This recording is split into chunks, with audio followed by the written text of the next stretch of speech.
Welcome to my channel, Level Headed with Levi D. Please hit the subscribe button, the like button, and set the bell notification to all. If you currently are not getting my notifications, please turn the bell setting to none and turn back on to all. Please also share this. Let's get into it.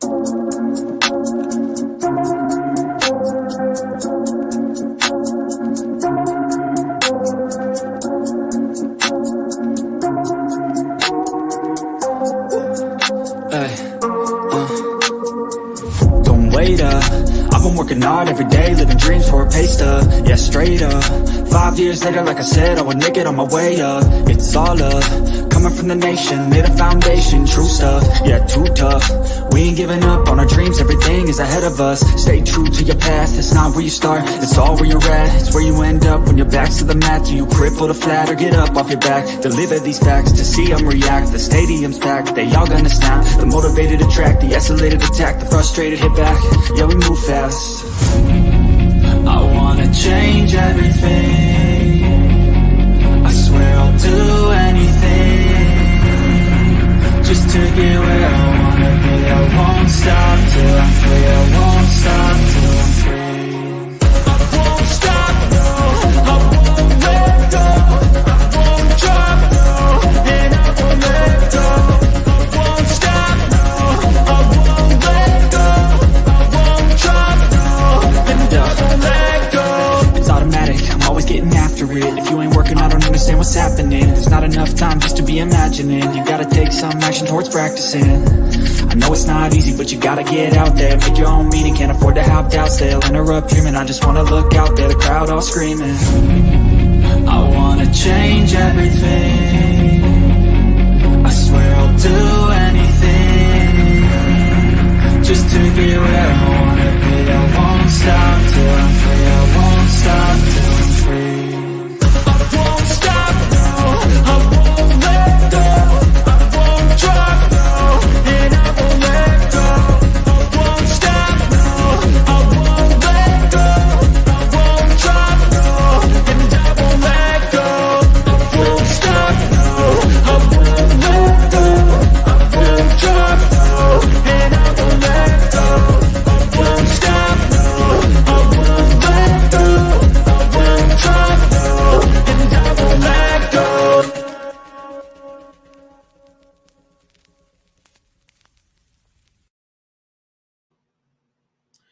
Good morning. Today we'll be going over Michael Vaughan, 1 year, what we know.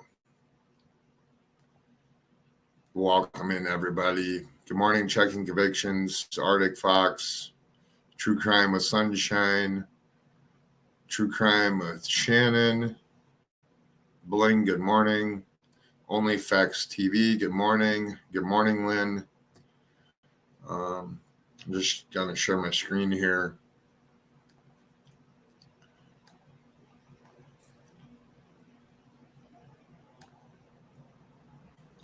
All right.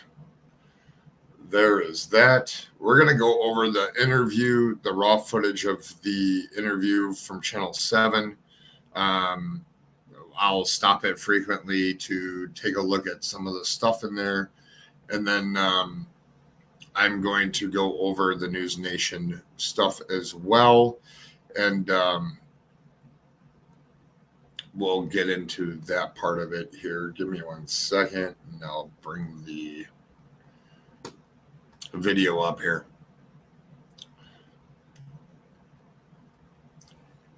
All right. Hopefully you can all hear me well enough. I'm going to mute out. You just got off the press conference. Can you tell me a little bit about how you're feeling about how it went and what type of information that they released, and how the investigation is going in your perspective?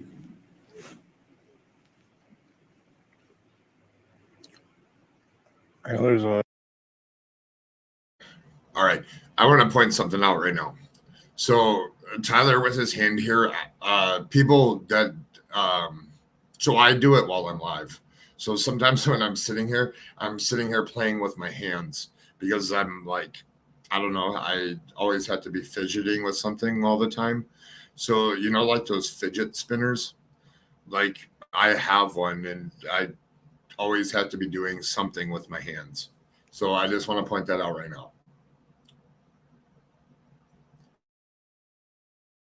A lot of stuff that they're working on that is new stuff that made me very hopeful that I'm not going to go into. But we both know that they're working tirelessly.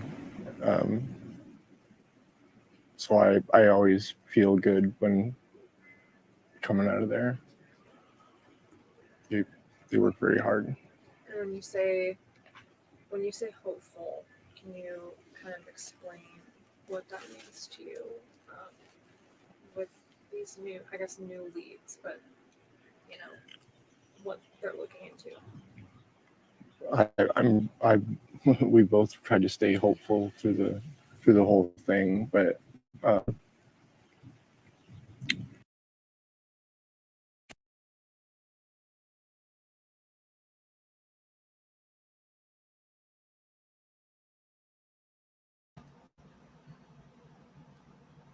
don't know what happened.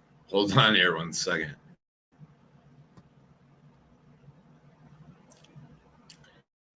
Oh, that's because I'm in the wrong thing. But anyways, I want to point out the hopeful. They're working with law enforcement.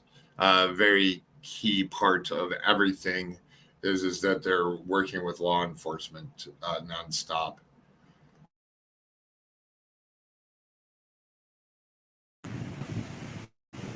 the things that are working on make me hopeful that we'll have answers eventually, and he'll come home. He's coming home, and they're not going to give up. You get in the chair. So with the update that Huff gave, he said that they're looking in the area again.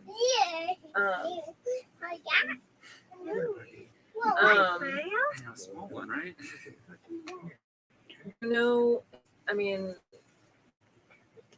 Do you know kind of if they're looking at people that you guys know, or is it really just general, or is there anything you can speak to on that, or that? We don't really know anything. There's nothing that we can speak on that matter, and they're looking into every lead in persons of interest.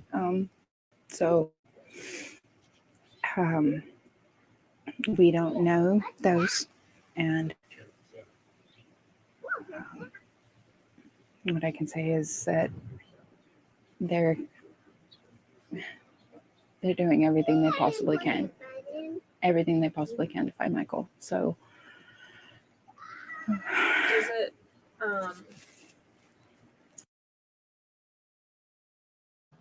So prime example of working with law enforcement, and like law enforcement said in the other interview that they did, were at the press conference, how they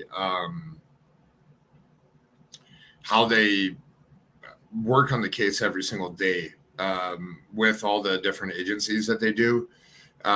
There's a lot of different people involved that are helping to find him.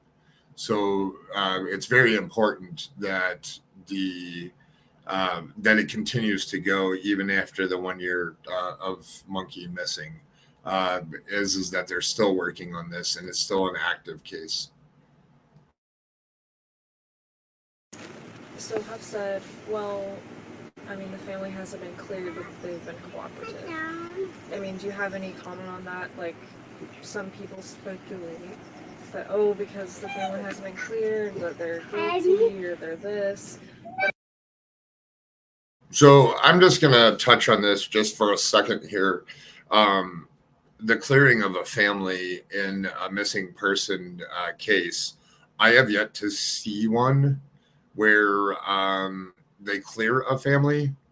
And and then it's the family's option to work with police or not to work with police.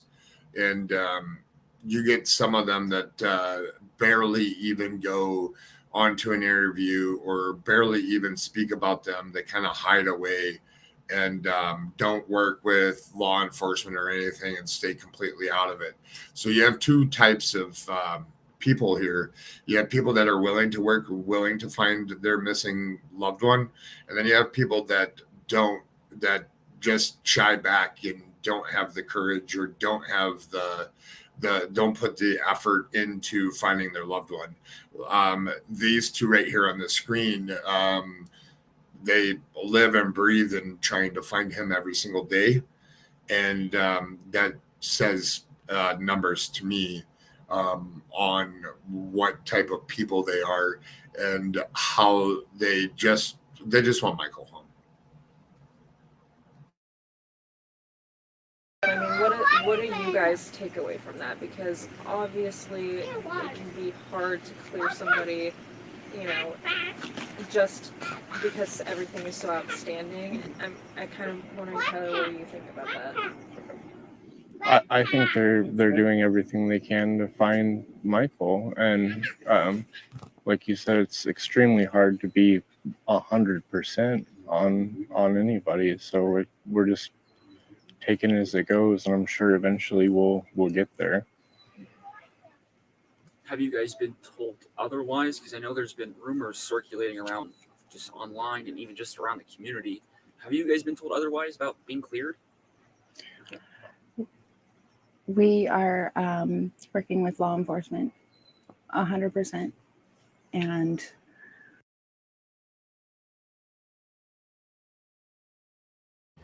hold on one second.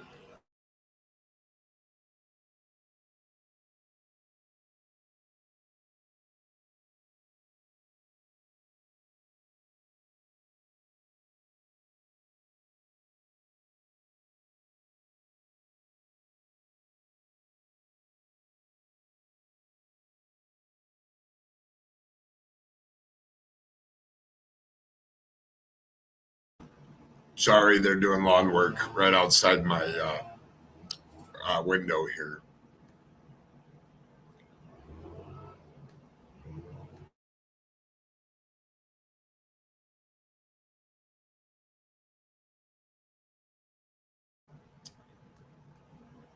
All right.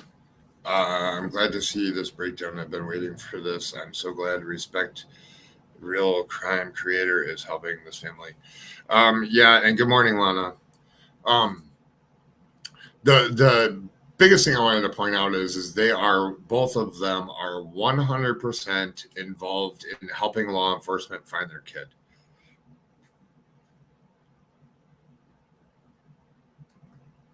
I will say that they are a very, very big part of our lives continuously, and we will continue to work with them 110%. All right, Lynn.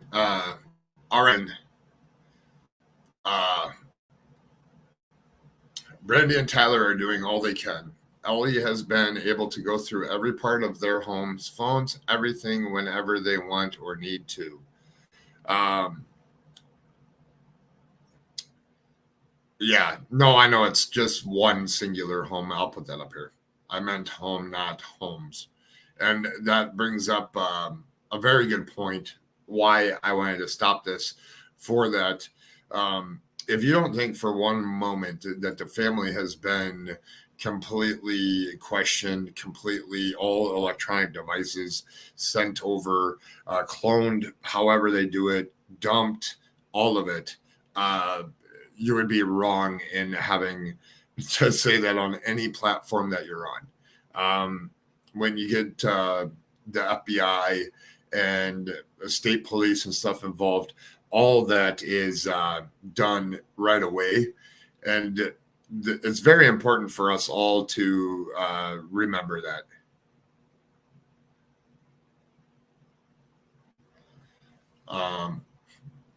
Hold on here one second. This is going to go into an ad because I'm on the wrong thing here, so just be patient with me for one.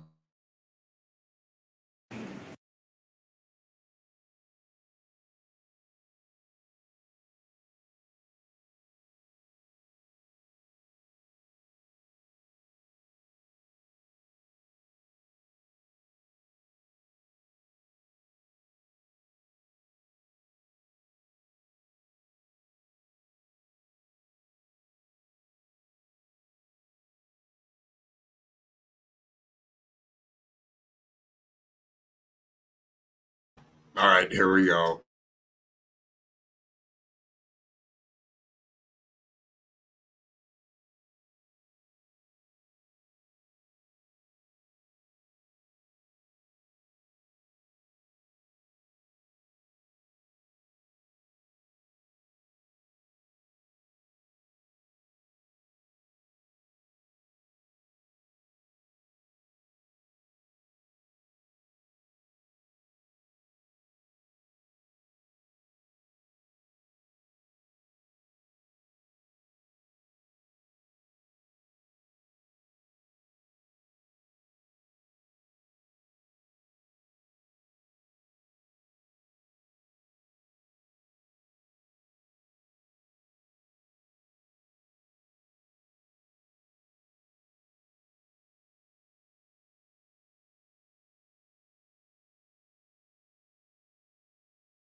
So we're going to touch on this. I'm glad that Tyler said that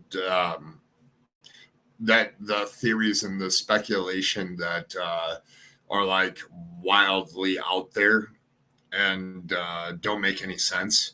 I've been scouring the internet lately for different stuff on Michael Vaughan's case and what different creators and stuff have been putting out there and different facts and stuff that they've been putting out.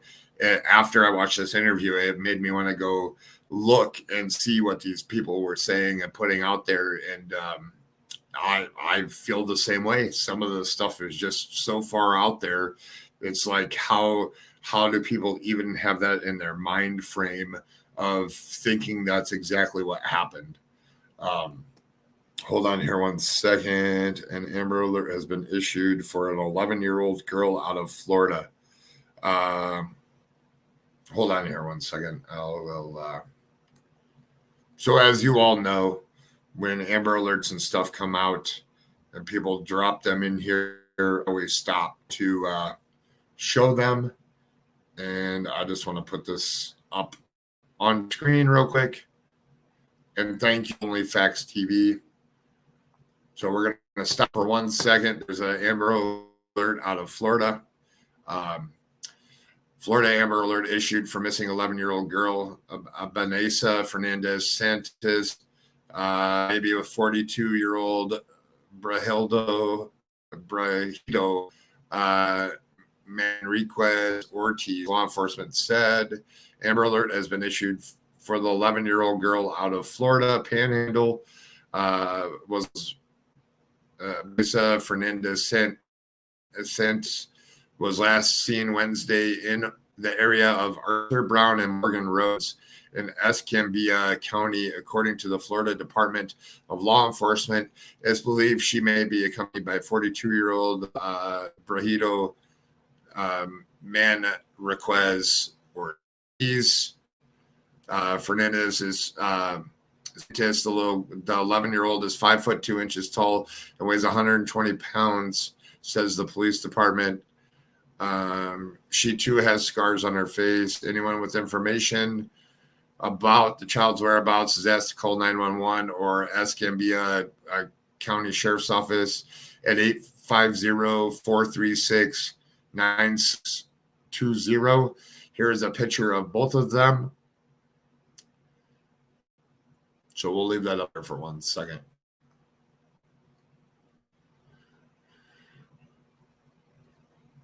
Hopefully we can spread the word on there. Anybody that has Twitter and stuff, please get this out. All right, back to what we were doing there.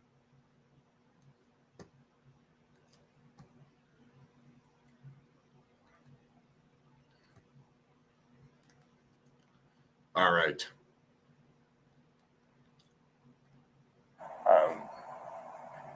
And I wouldn't want them to release anything that jeopardized the case. I mean, the person that has Michael could be watching, and I mean, it's. I wouldn't want them to put anything out they shouldn't. So sorry for the echo because I forgot to pause or to mute out, but hopefully you heard that correctly. So working with law enforcement and these other people that want to put out information on speaking to neighbors or speaking to people in the community and stuff and being told speculation information, they definitely need to make sure that they give any tips and anything. The little slightest thing can, if you have a community member that's telling you one little thing and these people that are calling around to these different places, the one little thing may make or break or have anything to do with finding him is helpful. The biggest thing is trying to keep it so that whoever has Monkey doesn't hurt him.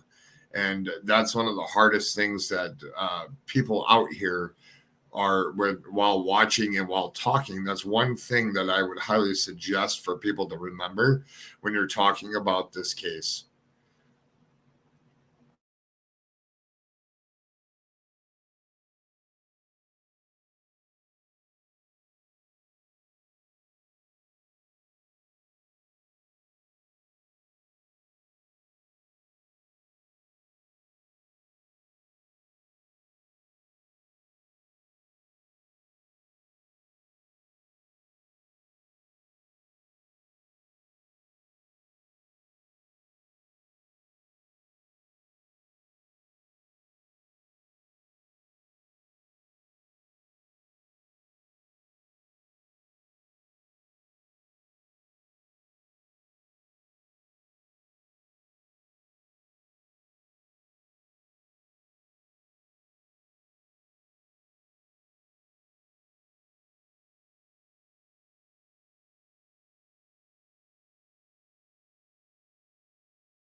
We're going to find him. They know the truth. They have the truth. And the things they are working on is very important because Michael is our son and they want him home just as much as we do. So for them to do what they're trying to do and their jobs is highly important. And I respect that. Yes, it is frustrating at times. But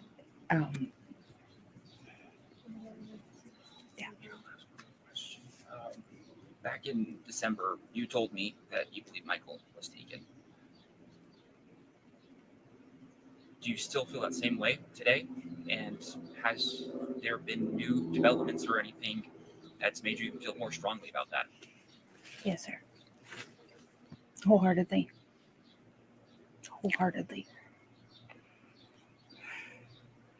And we're going to find him. And whoever decided that they could take Michael, they need or has information. They need to come forward. It's been almost a year. It has been 351 days.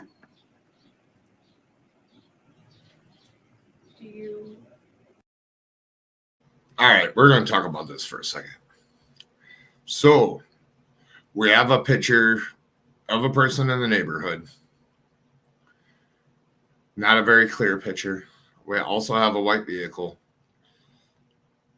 Obviously, for somebody to be walking around in a neighborhood, somebody in the neighborhood knows who that person is, and they need to speak out. Somebody knows something, and all it takes is for somebody, even if they just the slightest little thing of who that person is. We do have a poster with them on there that I would love for everybody to share out. We will, at the end here, I will show you the poster. If you have Twitter, if you have Facebook, if you have whatever it is that you have, we definitely need to get that picture out there so we can get this person, whether they're not a suspect, the police just want to speak with them, and they need to come forward and speak with them. I mean, do you feel strongly one way or the other if it was a stranger or somebody that knew him at all? Do you feel any which way about that, or do you just not know?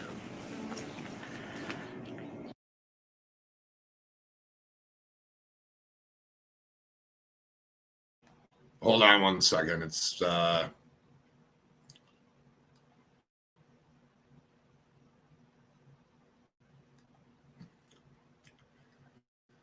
right. Now we're back at it here.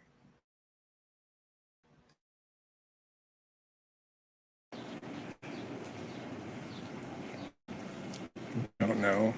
Don't know. We don't definitely know. feel that he was taken. I mean, then well, Tristan's been here from the beginning, but it was Day one. thousands of people here. Like he's not here, so he must be somewhere else. Tyler, can you walk us through just that night? You were home with the kids. Can you just walk through everything that happened last July? Went back to change bug. Michael was playing on his Switch. She was sleeping, so it took a minute for me to rouse her. And then I changed a diaper and ordered pizza. Probably took me, I don't know, 15 minutes maybe. And came back out and went outside to smoke, and Monkey wasn't outside, so I figured he was inside with his brother, wasn't inside, and then I started to freak out, and it's all kind of a blur from. All right.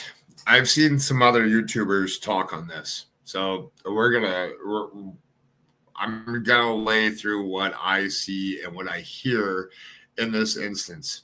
So he talks about waking up the baby so that he can change bugs, so he can change her diaper.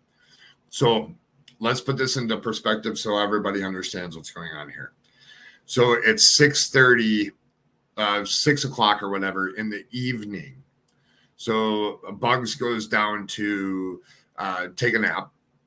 So I don't know if any parents out here, which I saw in one of the comment sections, that like, why would you change a baby's diaper while they were sleeping? Well, he was waking her up so that she would sleep through the night, so that they could eat dinner and be up, so that she didn't sleep and then be up all night. So the speculation on that part of it, why would somebody do that, needs to go away. It's a normal practice for any parent that's ever had a kid out there. And then going to call pizza and then go to smoke a cigarette. There was kids in the house. So there was people there to watch Bug while she didn't just leave her there. There was people to watch her while he went outside for a second. So we'll continue on here.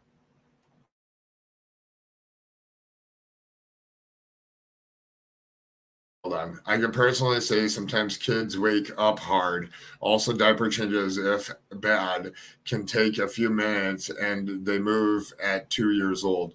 They try to get away sometimes or cry and kick. It can take a bit. Yeah. Well, that's the whole thing. And the person that put out the that video on the comment section of it is pretty interesting because it seems I went through them and it seems like it's pretty common practice. He's a man. My husband used to wake up mine to eat dinner. I did that to mine too. I also changed mine before bed. Not uncommon. Yeah, it's just a common parent everyday thing that they probably did for their kid. So I applaud them for that part. From there, just running all over the neighborhood and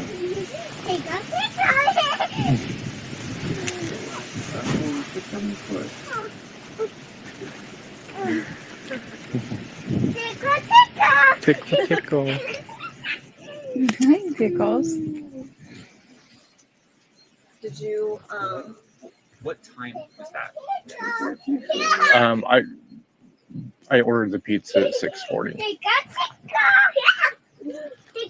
I really couldn't tell you any other timestamp behind besides that with 100% certainty. I don't even know if that's when I entered the order or when I finished the order or what.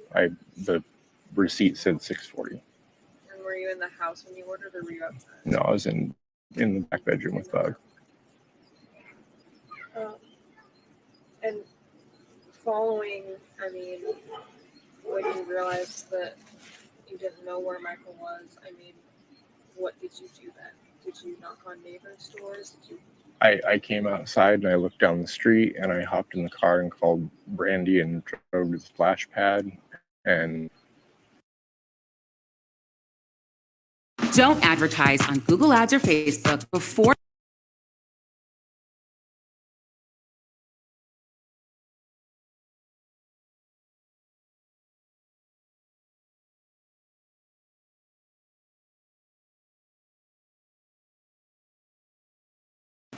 and then all over the neighborhood, walking, running, driving. Like I couldn't tell you where. I mean, I didn't leave the neighborhood, but all up and down this, 8th Street complex. We were both all over. Some of the people that like to speculate are wondering, well, why did you call Brandi? Why didn't you just call the police first? I mean, what was your thought going into that? I mean, obviously it probably wasn't rational because you were anxious.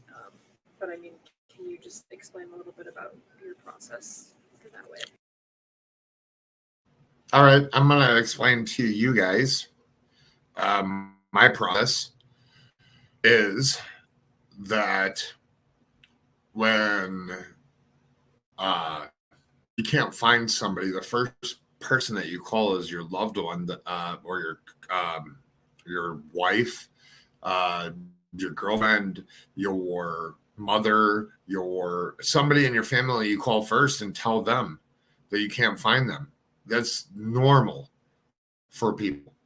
Like people say, oh, why didn't you call 911? Well, because a normal person says, hey, I can't find somebody, and they start looking and they talk through with that person, and it's just normal practice for anybody.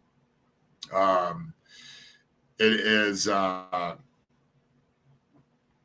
it's just a normal thing that everybody does. So like if my niece or nephew went missing or whatever, my sister would call her husband before she would call the police if my niece or nephew were missing. It's just something that is common practice for human beings in this world. So we'll listen to the answers here. It was scary, and she was the first person I thought to call.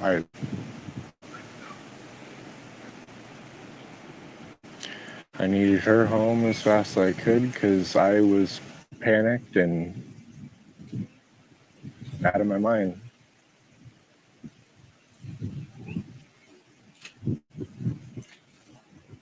Just going off of that question, just think, I'm sure you guys see a lot of stuff online as well. I mean, last person to see is people speculate about that. What would you say just to people to help clear your name a little bit? Yeah. Anybody that's looked into the timeline, I feel like, there was no time for me to do anything. Not to mention, I didn't leave the neighborhood sites in a cop car for 2 or 3 weeks. Okay. There's thousands of people everywhere. There's nothing that I could have done. I don't know how some people don't see that, but Talk to me about your relationship with Michael. yeah. What was he like to you? Is. Yeah. Sir, is. What is he like to you? He's my best little buddy. We do, comic books, monster trucks. He's the sweetest little boy in the world. He's always trying to help. Oh, He's perfect with his sister. They have an amazing relationship. both sisters. Both his sisters. He's a wonderful, wonderful little boy, and he doesn't deserve this. What can you tell Buggy after it's been this long? I mean, how do you explain to such a small child what's going on? And I know that's really hard to answer, but I mean, how do you tell her? We can't say when our older two go to their dads that they're bye-bye right now, because that's the only thing that I could figure. I for 2 months I didn't know what to tell her. All right. So I just wanted to touch on it as his best little buddy. I have some stuff in that I have a video. So if you're here watching, we're going to watch a video that I contemplated about showing, but I am going to show a couple videos of Tyler and Buggy playing, and who Tyler is to his kids, so that the world can now see what type of parent he is. And I will be playing those at the end of this.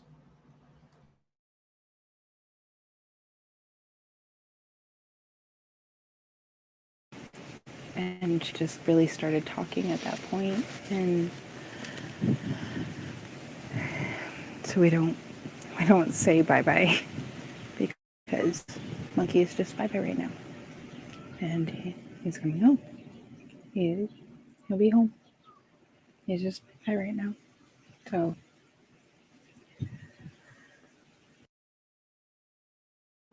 all right, we're gonna hold on for 1 second there.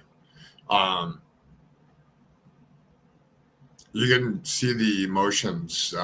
Brandi's holding back her tears, trying the hardest that she can to hold back the tears right at this moment. She misses her kid, and it's very, very hard on her. And yeah, we're gonna show people. So Lynn, I'm gonna show some stuff. I did ask permission before I did this, and I'm gonna show some videos that have been sent to me. So we will be watching those at the end of this.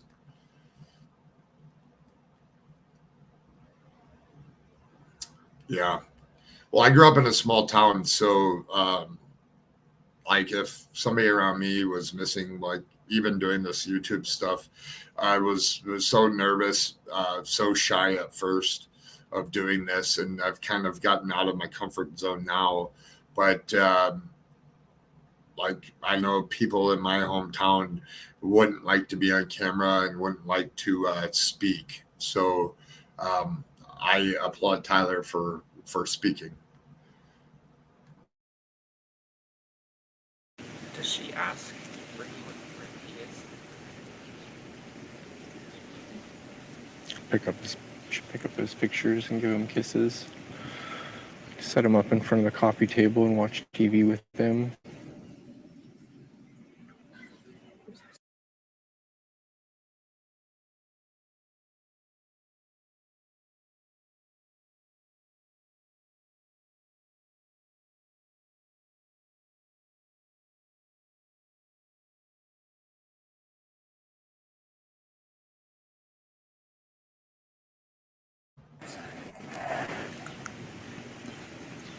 She pulls out his Batman cape and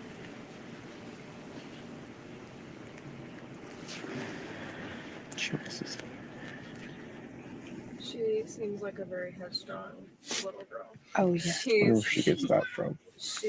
I don't know where she gets from.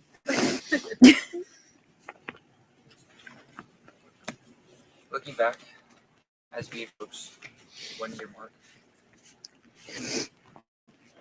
what do you, besides finding Michael, bringing him home, what would you like to see law enforcement? What would you like to see the community? What would you like to see the world continue to do? Keep his face out there. Don't let the story go away. Bring him home. Bring him home. And Hope that, somebody finally sees one of these, or somebody finally gets the courage to come forward and give that tip that leads us to him, or maybe the person that has him, drop him off at a hospital or a police station or whatever. Just let him come back home. You mentioned hope.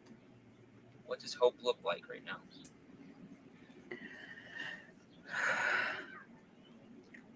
the strength with law enforcement and our community members and our family. All of us standing strong. That none of us are going to stop. Not a single one of us will stop. Michael is going to come home, and we're going to do the best we can to help others as well. So right there, her words, we're going to help others as well. So as you guys know, by my channel, I try to help other missing people by showing their posters, speaking with the parents, whatever it takes to bring some people home. I would not have known about the Riker Webb situation if it wasn't for Brandi. Arctic Fox and me, we blasted the internet with Riker Webb stuff, and it was all because of the involvement of Brandi. Without her, there wasn't a lot of search efforts there, and I think we blew up. We had a lot of people blowing up, and got news stations involved in stuff and trying to find that little boy, and he was found in a cabin, and it was just a blessing. And that's just one example of how they are. They just want their kid back. They'll do anything and everything to get him back that they possibly can. They do a lot of awareness stuff out in the community, which is awesome. There is, if you haven't watched some of my other videos where it says Tyler Vaughan's family does awareness, she shows some of the stuff that Brandi shows, some of the stuff that is in Monkey Mail, and also some of the stuff that that they do with the Kyron Horman family or foundation. that does like these little ID cards and stuff, and that all that is very, very important.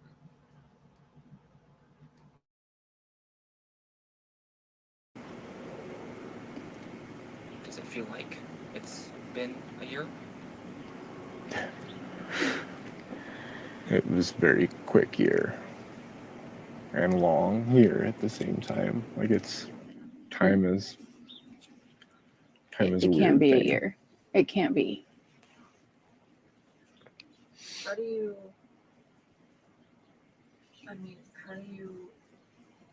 go through every day without him being found? I mean, it's been a year. What does your day-to-day look like? I mean, you just... Every day is a struggle.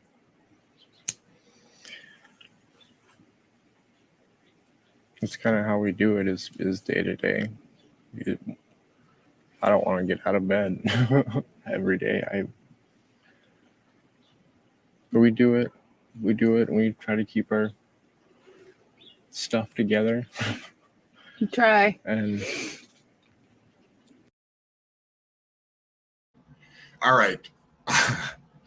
I laugh at this comment that I think when he laughed there, it's he caught himself before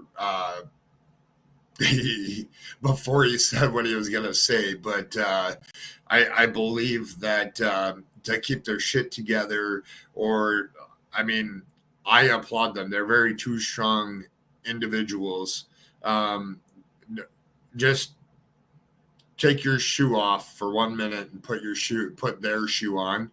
I don't know if I would be able to get out of bed. They also have other kids that they have to provide for. They have to feed. They have to take them to practice. Life doesn't stop just because somebody is missing. They still have to provide for their other family members. They worry about where Monkey is. They barely sleep. It has to be really, really rough on people. And then you have people out here that are speculating. They'll even come into my chat and scream obscenities and different stuff, and which is making it so hateful that people need to be kinder in this world. And if you have an opinion and stuff, just remember that the internet's forever, and someplace somebody will capture what you say and put it out there. And there's always two sides to a fence. So just keep that in mind as we continue on here.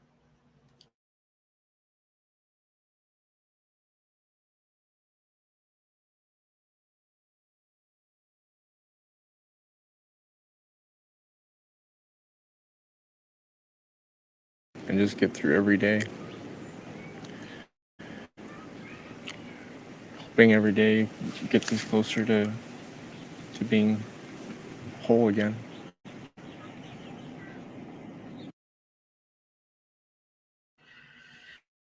Hold on here 1 second. We'll just talk about this just for a second here while this thing plays here for 1 second. Yeah, I couldn't imagine. They probably don't get very much sleep. I'd imagine it's pretty rough on the whole family.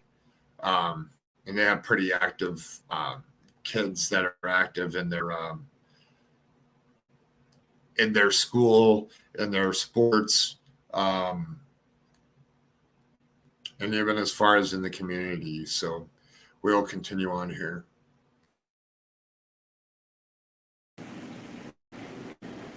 I'm not sure how familiar you were with law enforcement and just how this whole system works for. Do you guys read, study other missing children's cases? And do you compare Michael's to other missing children's cases? Do you see timelines? And is there anything you've learned or obtained just in this last year that's kept you going? Or is there any cases that are similar to Michael's that you've seen success from? Yes, I have. You know, it's very hard, right? I stay off of the social media. There. So you guys want to know a little something here? Tyler stays off the social media. He does hear things. He does see things. Maybe it's more for not seeing all the hate that's out there. He's already living. They're already both living their worst nightmare of their kid being and missing. That why add to the pain that they're going through, and it makes it really, really, really hard for them. Brandi does follow some other missing people cases. And I think the interviewer, what he really meant, or what she really meant, I don't know if it was the guy or the girl that asked the question, but I think they were going back to where the press conference was, where they compared cases. And I will reiterate what I took from when Chief Huff said that he had mentioned Summerwell's name. And what I want to re-put back out there is that when you have FBI that's working two missing people's cases, and they were asking about similarities to the cases, there's not a lot of similarities. So that's, and they're in no way connected to each other. I believe that, in my own opinion and my own thought of the question mark that was said, is that they have access. They're working with the FBI, so they have access to case files, and they probably do follow the two going on together. So when he obviously he knows about it, and they probably have looked at different options and opinions and stuff there. But that is where I put my mind when I think of Chief Huff, when he said about similarities or no similarities. I don't know his exact phrasing. It's in my other video. If you take a look there, you can see exactly what I said. We'll continue on. There have been a lot of cases that have brought hope, and I continue to share those. And Oh,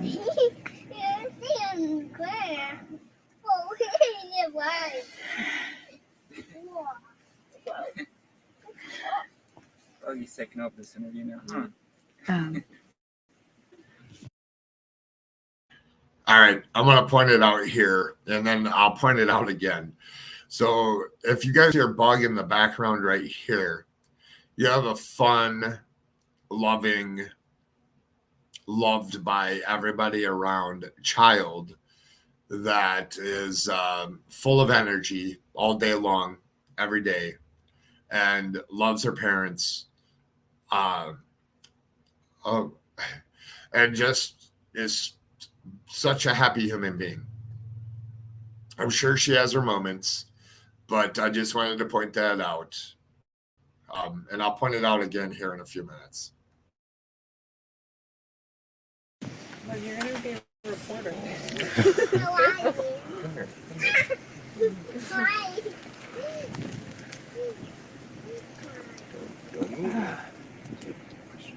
bugs.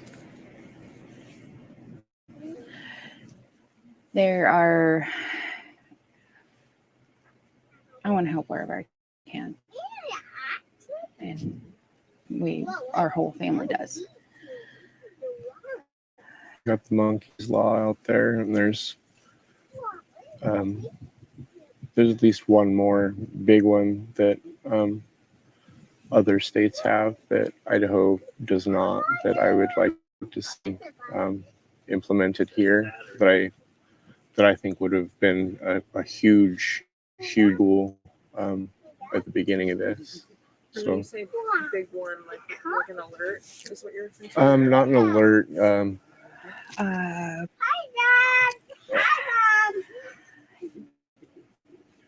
don't really know how much I can go into it, but Right.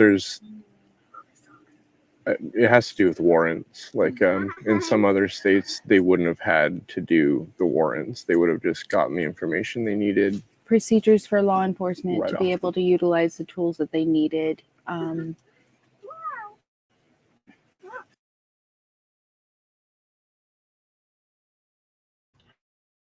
So there they were talking about procedures for certain stuff that law enforcement need and how some things have to change,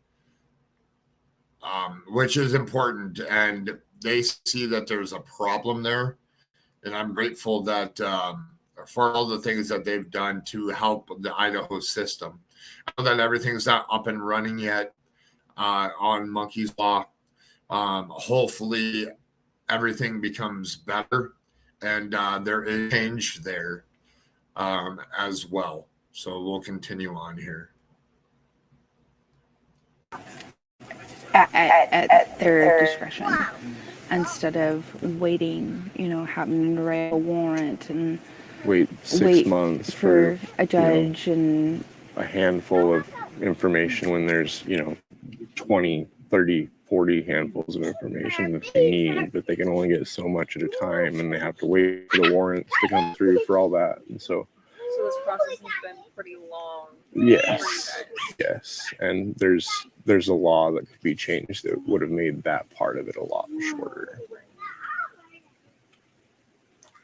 You mentioned this back in December when we spoke. We're talking about who you burn to in times like this. What kind of work groups are out there? Nobody knows what you guys are going through besides you guys. You mentioned it doesn't get easier. Some days you just want to be in bed all day.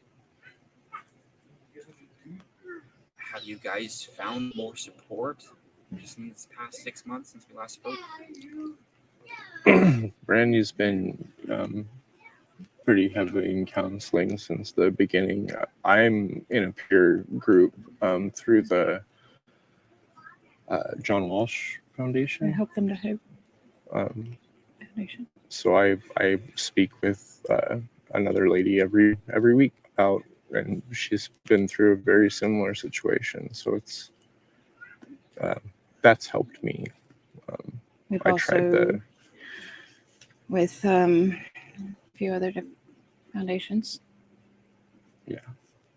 They've been very helpful. Kane and Melissa. The Karen Harmon Foundation has been extremely helpful.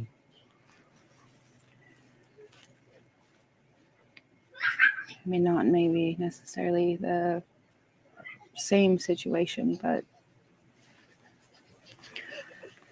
let me sit down. Kind of piggybacking off, the hope that you two have. Where does that come from? Like, where is it information? Is it faith or beliefs or just a gut feeling? I mean, where does hope come from within you?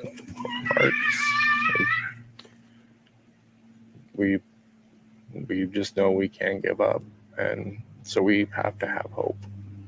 And as hard as that is sometimes to hold, we have each other, we have family. So they're speaking of hope and where hope comes from, and it comes from their heart. That says a lot about these two. Their heart's not going to stop to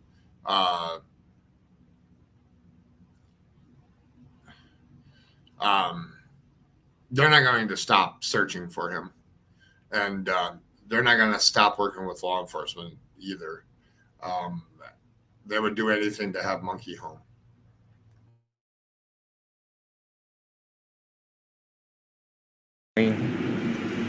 And just we maintain that hope that he's coming home. Are you back?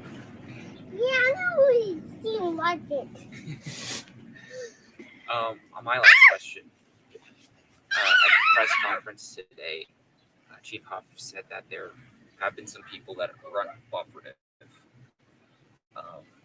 When you heard that, Hey, Dora, I'll answer your question here.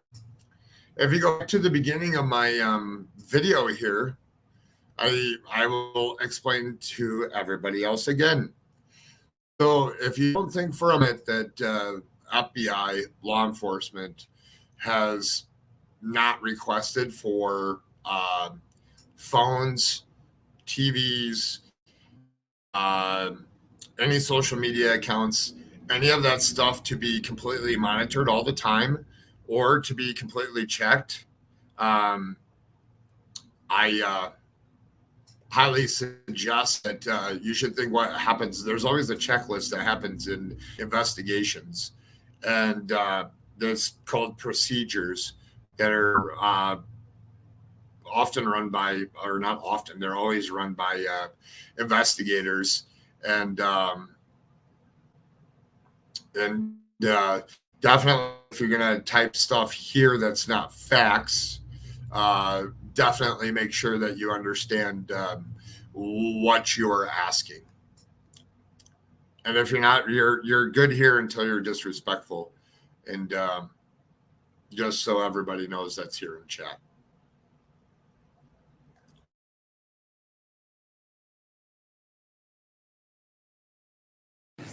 was that new information to you? Is that something that you guys have heard before? What kind of feeling do you get? Excuse me. Yeah.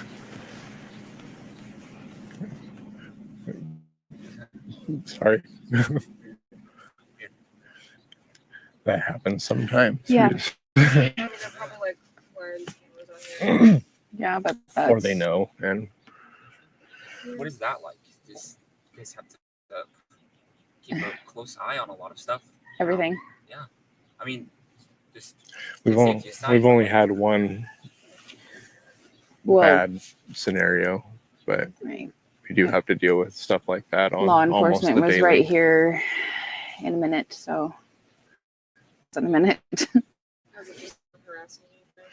Yes. Yeah, it was a private press conference when we did it inside the And city hall. Somebody followed us home from that press conference, and it turned into a not a great scenario.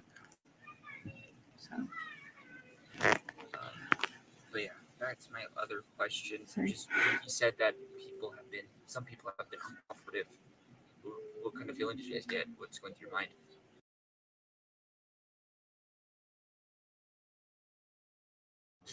All right, so we're going to go over this just a little bit here.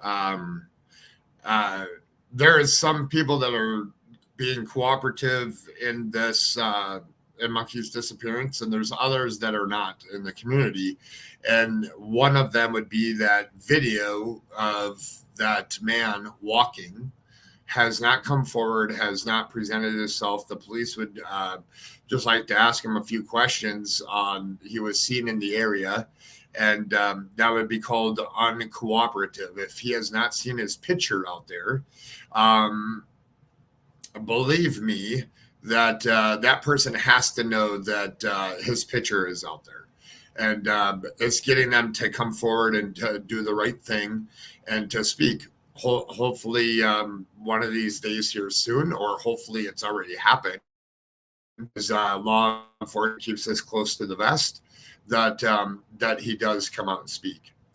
Let me just welcome in somebody here. True Crime Web. I haven't had a chance to take a look at your website, but I plan to do that today.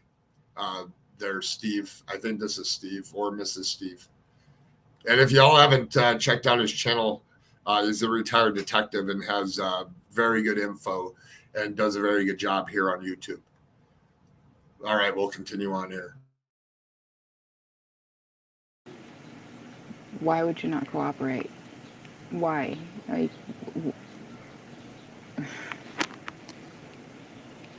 It's been almost a year, and you have watched us walk every inch of this town every day. We work locally. Why you see us? You see us every day. You see our family. You see our children that are heartbroken. All of us are heartbroken. So we're going to talk about this for a minute. So we're going to talk. She talks about her family and how they're heartbroken, and so a lot of times we only see what we only see so much. So just put yourself in their shoes for a second. That you don't think that their kids miss their brother. You don't think that they miss their son. You don't think that eventually their whole family will see YouTube and they'll see how people treated their family, how people treated them, how people make accusations, how people do speculation and talk about some of the most disgusting things here on the internet. Someday the kids will be old enough and they'll want to go take a look for themselves. So if you're a creator out there, if you're a person that's in chat, remember that someday these kids will see what is put out there. And what side of the fence do you want to be on? You want to be on the side of the fence that is for good, having good morals, doing the right thing, and helping people? Or do you just not care, and you don't care what anybody thinks? You don't care. You don't have any morals. You don't have any ethics. You just flat out don't care.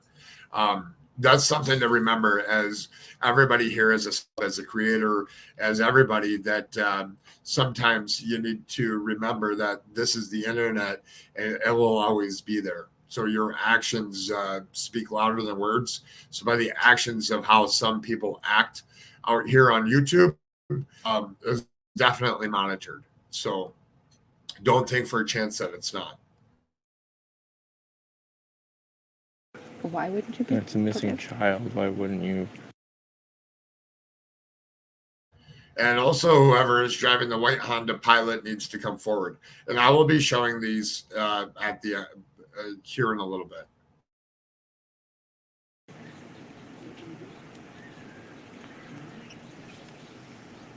And are these people that law enforcement has made you aware of, or is it just they've kept it kind of under wraps, like specific people? That's to their discretion. Does that?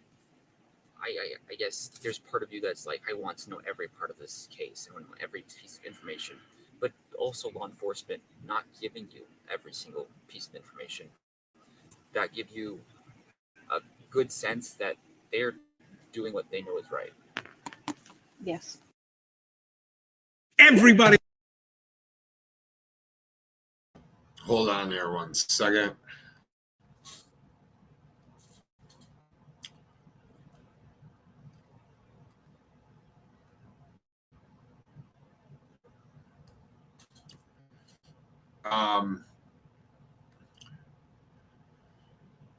I must have missed something. Why the bashing? Ellie gave an update. People need to listen to Ellie and the facts, not throw shade or bash, in my opinion. Yeah, the reason why I bring that stuff up is there's still wild speculation and a lot of people in chats that I still see that I don't think that they watched the press conferences and stuff. So obviously they don't follow cases very well. Had to pop up back listening. Okay, True Crime with Shannon. I don't understand why people won't just open their doors and let LE on their property or home or whatever is needed to bring Monkey home. I agree. FBI retired, gave a good interview. Please go listen. I don't know where that is. That girl, if you have that interview, send it to my Discord. Please. I'd like to take a look at it. I personally have kind of left everything up to them. You know, I'll report stuff that comes to me, of course, when it should have gone there in the first place. But I would say at the beginning of it, we were both very like, we want to know everything. And then Why? there was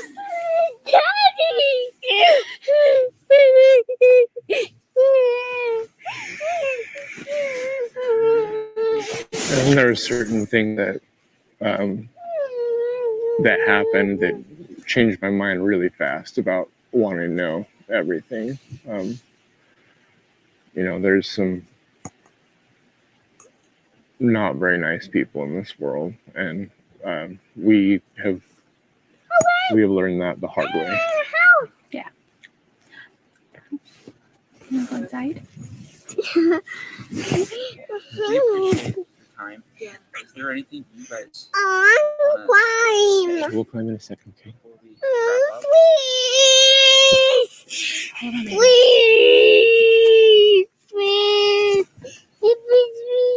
Papa will help you climb. The attention's immediately diverted. Yeah, is there anything you guys just want to say before we go? We appreciate the police department and all the agencies involved for keeping doing what they're doing. We appreciate Tristan. He's been very good about keeping the story out there, and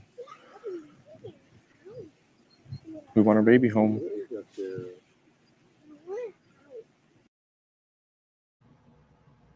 So, I know in the original interview, it didn't show. It did show a picture of Buggy on Tyler holding Buggy.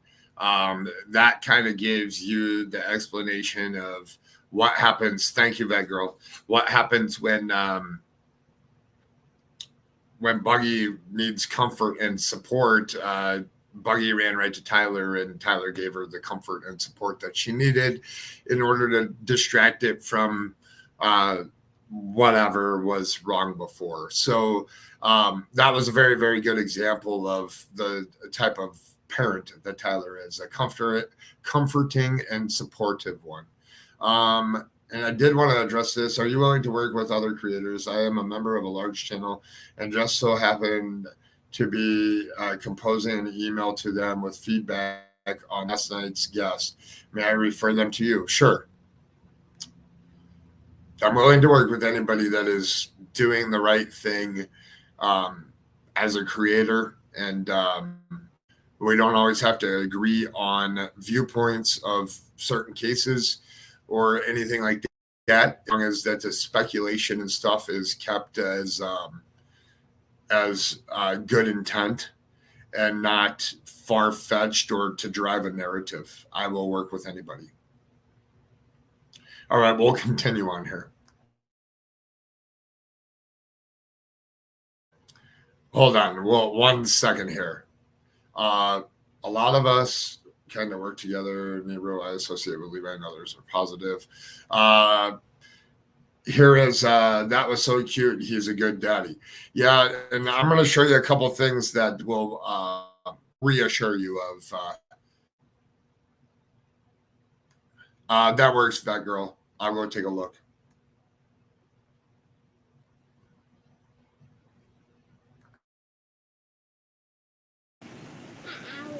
Please.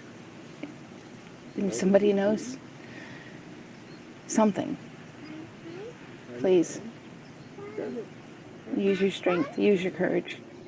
Please come forward. Michael deserves to be home with us and our family.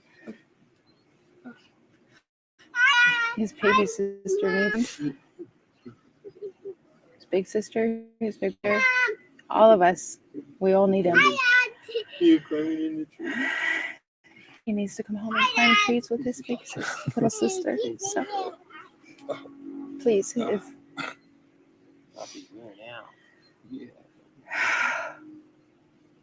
please, we are begging as a family, as a whole, as a community, as the world, we're begging, please have your strength and courage to give us something to bring Michael home. And Monkey, we love you. We miss you. No. If What is that? we were to get into Michael's What's that? head a little bit, would he have What's that? known What's that? if he was taken? What's Would that? he have known that What's that? shouldn't be going with these people? Whistle! Was he aware? Whistle! And would he try to contact these people? Whistle! You gotta go play with the whistle in the backyard. He knows where he lives. Whoa! What's Hey. He that? knows, What's he knows that? what city, what state he lives in. What's that? And he knows What's that? that Whistle! You gotta play with the whistle in the mommy's backyard. name. Mommy's real name. Yeah. Okay. Go with So- Papa and play with the whistle in the backyard. We were working on phone Go, numbers Papa, play with the whistle. and the No. address, but he does know where he's supposed to be. Do you think he would have Go play with Papa. screamed out or yelled out, or if there was someone he didn't know, or that sort of thing? I believe he would have. Holy cow! What have they done? Yeah, the police officers are amazing. Thank you. Yeah, we appreciate this.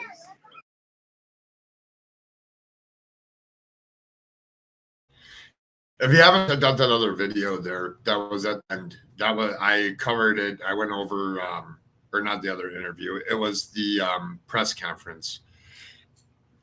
That was played at the end there. Thoughts, questions, anything from that? I do want to bring this up here. Lynn says, gosh, it is so hard. So many emotions and still having to dry it up and parent. Yes, and being the best parent for the rest of the kids while not letting them see you cry all the time is one difficult thing to see. When Michael comes home, he will see the hate someday. That breaks my heart. He should see nothing but love and caring and help for it.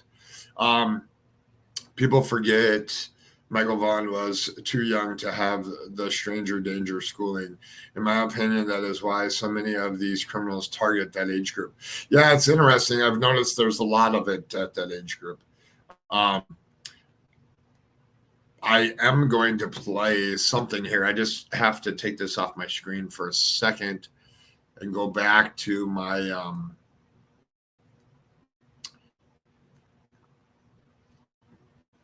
I have to open up something here while you guys aren't on screen.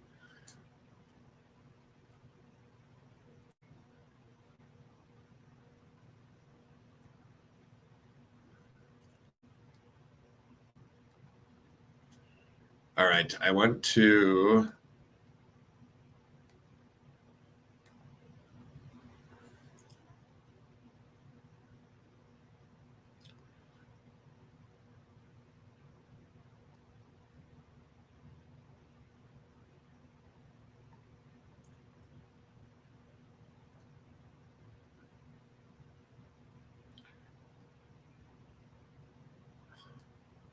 hold on here one second.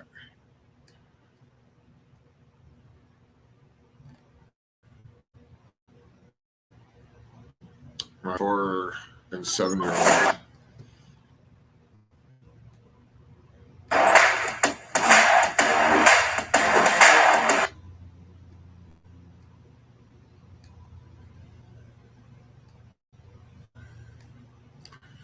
Hold on here.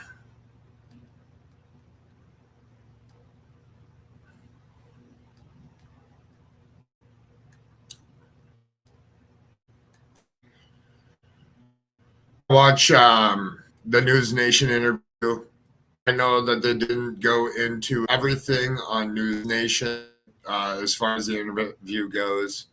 I have a feeling that we'll see bits and pieces from the interview as more info comes out. I'm just letting it buffer before I play this one. And then I'm going to check something out while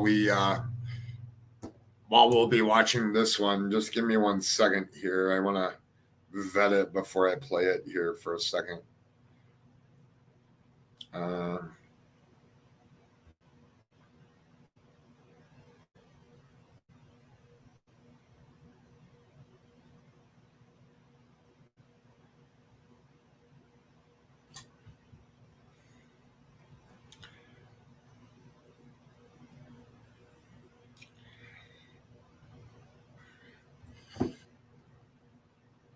All right, I'm going to share my screen here and play this News Nation interview or News Nation little update here. So this is under copyright section for entertainment purposes and educating people. So and getting the news out. So here we go.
I'm trying to let it buffer here, so hold on 1 second. Oh, no sound. I'll play it over. Sorry about that. I had turned it off. Hold on 1 second. All right, I'm gonna mute out, and then I will be. I started back over the interview here, and then I am going to play. News Nation came out with another segment on it, and we will be playing it here too. It's not your earbuds, Vet Girl. It was me. I had hit the thing because there was a commercial earlier. So I'm going to mute out. I'm going to play this, and it's for educational purposes here. And hopefully a buffer is good enough so you guys can see it. Welcome back. Tonight in our Missing series, a renewed search for a 5-year-old boy named Michael "Monkey" Vaughan. We brought you his story for the first time last year, but tonight, the first national TV interview with both of Michael's parents and newly released photos of a man police say was nearby at the time of Michael's disappearance. Correspondent Marky Martin is joining us live. And Marky, you've been with this case for some time now. You traveled to Idaho last winter to speak with his mother, but now you've had the chance to speak to both of his parents. What can you tell us? Yeah, Natasha, so we heard from Michael's dad, Tyler, for the very first time this week. He was the parent who was actually at home at the time that Michael went missing. And today marks 1 year since that little boy, who is lovingly known as Monkey, walked out the door and never came home. We haven't stopped. Every day we have unfinished business, and I'll tell you that every day is an anniversary of the disappearance from Michael Vaughan. It's been 365 days, a year of searching with no answers. For the 5-year-old Fruitland boy whose 2021 disappearance garnered nationwide attention and support. Hi. What are you doing, bud? Last July, Michael Vaughan was at home with his dad and baby sister while mom was at work.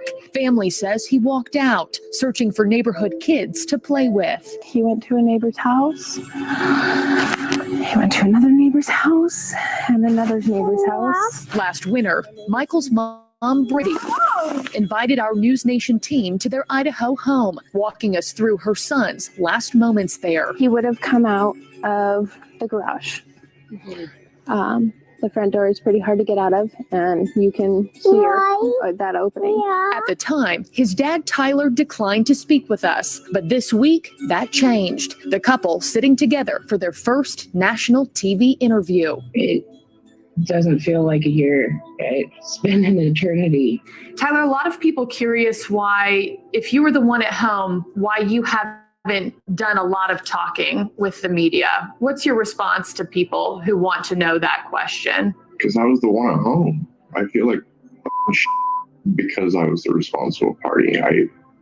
I don't like being in the public eye at all. And it's because I, to some extent blame myself. For most of the afternoon, Tyler says Michael played with his monster trucks and Nintendo Switch, and that around dinner time, he ordered a pizza and went in the hall to change the baby's diaper. When he came back out, Michael wasn't there. Searched the house, searched the backyard, went out in the front yard, jumped in the van, called Brandi.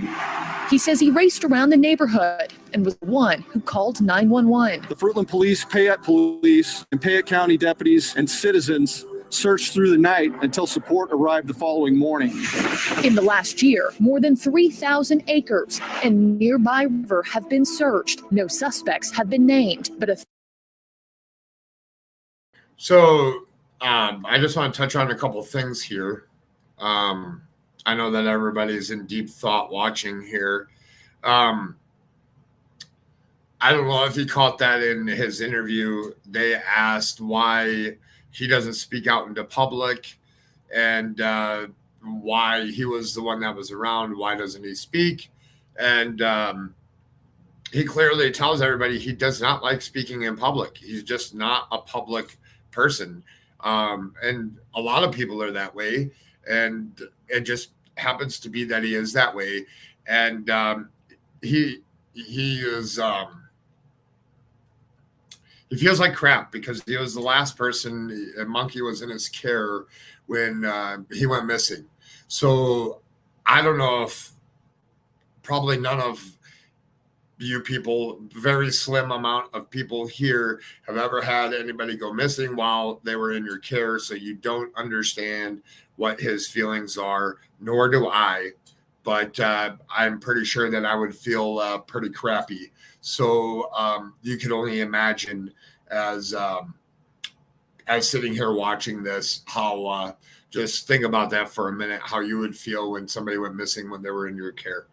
And we'll continue on here. And I do have a newer video from News Nation as well. authorities say they have persons of interest. Fruitland police asking for the public's help in identifying this man, seen in newly released photos. So there we go. That's the man that we're looking for. That's very, very important. And I'm going to speak to everybody that's out there, everybody that watches this. Today, after this episode, I'm going to speak with somebody about what I can do to help get this picture out there. If you follow my social medias, today will be a day that you don't want to miss. We're going to get this picture of this person in that white car. We're going to get that out there today.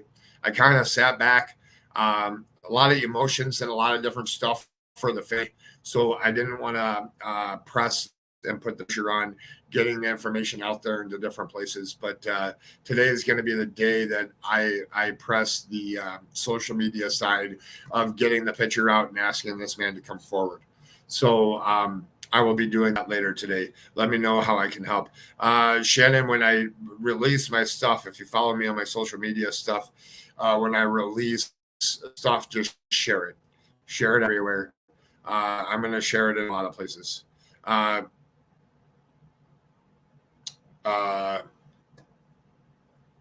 Sorry, I missed something. Yeah, I know Tyler's had a hard time, and I feel for him. I mean, no, it's not Tyler's fault. It's the person who took Monkey. That's yes, it is. And yeah, we're going to continue on here. Hold on one second. photos walking in a nearby park at the time of Michael's disappearance. And to this day, nobody has been cleared, including Tyler and Brandi. What do you tell people who say, do they know more than they're letting on? A lot of the speculation online is based in fantasy land. Law enforcement and God knows our truth. And So there we go. So law enforcement and God know our truth. Hold on one second. All right, perfect. That great idea, Steve. I like if Mob Crew is awesome. He always shows stuff, and he has a lot of viewers. I want to reiterate this. Ellie is just wanting to speak to this person of interest, correct? Or interest, correct? Sometimes that gets confusing when the words of person of interest is used. I want to say this. That is a person that was in the area spotted on camera that has not been identified, that they just want to ask a few questions, not a person of interest. I want to put that out there. And he is not a person of interest. He is a person that was seen in the area that they would just like to ask a few questions to. So they could come forward, just the slightest little thing of anything that could have happened or could have been seen that day could change a whole bunch of stuff. So if you're the person that was in that picture, just go to the police station and speak with them for a minute. We definitely want to just get you to at least talk to the police. You're not a suspect. You're not a person of interest.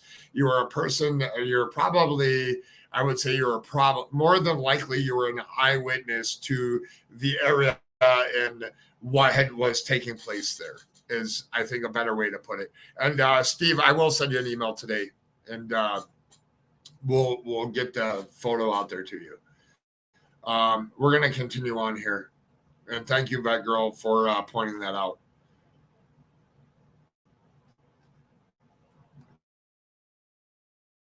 And we'll stand firm and stand strong. Fruitland police confirming with News Nation the couple has cooperated with the investigation. Today, Michael would be 6, his parents grieving another summer without him, a summer they say should be spent playing and camping as a family. Time for bed. But I still want to look at some stars. He is pure joy, love, excitement, much excitement, energy, lots of energy. You can't not fall in love with him. Both Tyler and Brandi tell me they do believe that their son is out there alive. They still believe he's coming home. And Natasha, I asked both of them, what would justice look like in your eyes? Brandi's answer was, if her son comes back alive and well, she could find it in her heart to forgive. Tyler said he just wants his child home.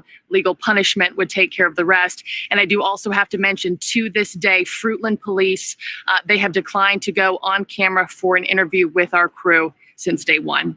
Natasha. Marky, I can't imagine what these last several months have been like for this family. Can I ask, do Michael's parents fear the case going cold at this point? What is being done to keep his name and face on people's radars? Yeah, it's a great question. And actually, they do not fear this case growing cold. They say there's new tips coming in all the time. They're actually excited about some new technology that's going to aid in some of the searches. And one of the biggest criticisms of this case has been Michael Vaughan never received an Amber Alert. His case did not fall under the criteria for the state of Idaho. It's outraged a lot of people. A lot of people think things could be different if that happened. But also last week, Fruitland police announcing they've teamed up with the Homeward Bound program, which advocates for missing children. Starting in August, Natasha, there will be semi-trailers crisscrossing across the country with his name and face on them. Okay, well, that's good. So I want to say thank you to Marky Martin for going and doing the interviews and stuff. It was very important, and thank you for following this. I know it means the world to Monkey as well as to the parents. And just the awareness, if we can all get his picture, his poster, continue to share it one time a week out there. Somebody has to know something someplace.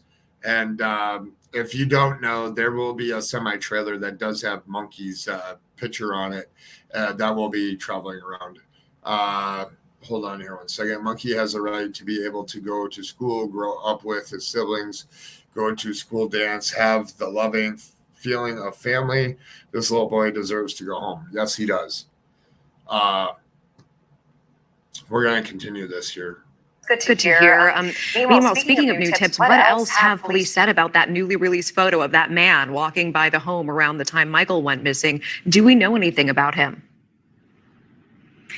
Yeah, so we actually don't know a lot. In that police press conference that was held last week, they said they'd be releasing those photos. They did a couple days later, and the police chief just saying, we know these are grainy. This is not a suspect or even a person of interest, but this person was walking near the splash pad area of a nearby park. So there, that girl, that probably clears it up. So if you didn't hear, this is not a person or is not a suspect. It's a person that was in the area that they would like to speak with because he was walking near the splash pad. So we'll continue on here. Leading up to when Michael disappeared. So they said they just want to find this person, have him come forward to talk to him, see if he saw anything. Maybe he saw something he didn't even realize he was witnessing at the time. They just want this person to come forward. Natasha. All right, Marky Martin, we certainly appreciate it. And I know that family appreciates you keeping their boy top of mind as well. Thank you. And if you have any information, of course, on the disappearance of Michael Vaughan, please contact the Fruitland Police Department at the number or email address that you see on your screen. Thank you for watching. Go to News Nation. All right, I want to tell everybody here, just because I'm going to put this link in my description. When you get a chance, it's only a 7-minute video. When you get a chance, what we want to do is have you go take a look at this, leave a comment of prayers, and watch the whole thing through to give them the views. Because we got to give credit where credit's due. They did a very fantastic job. And I did play their video here, but I want them to know that even though this only has 5,000 views, so we all need to go over there. I'll do the same thing. Hit the thumbs up, leave a little comment of prayers, and then we continue on. So most definitely it's worth doing that. And then if someone is watching and knows something, please tell Monkey can be dropped off at the fire department hospital. That is a drop off, no questions asked. Definitely. And I'm going to play this other video. I'm going to come out of this screen for 1 second. I have to grab the video from here.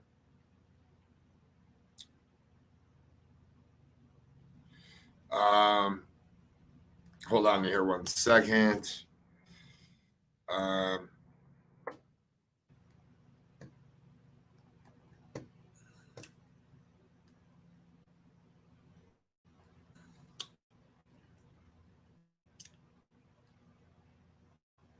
Just want to make sure this is the right account before I open this.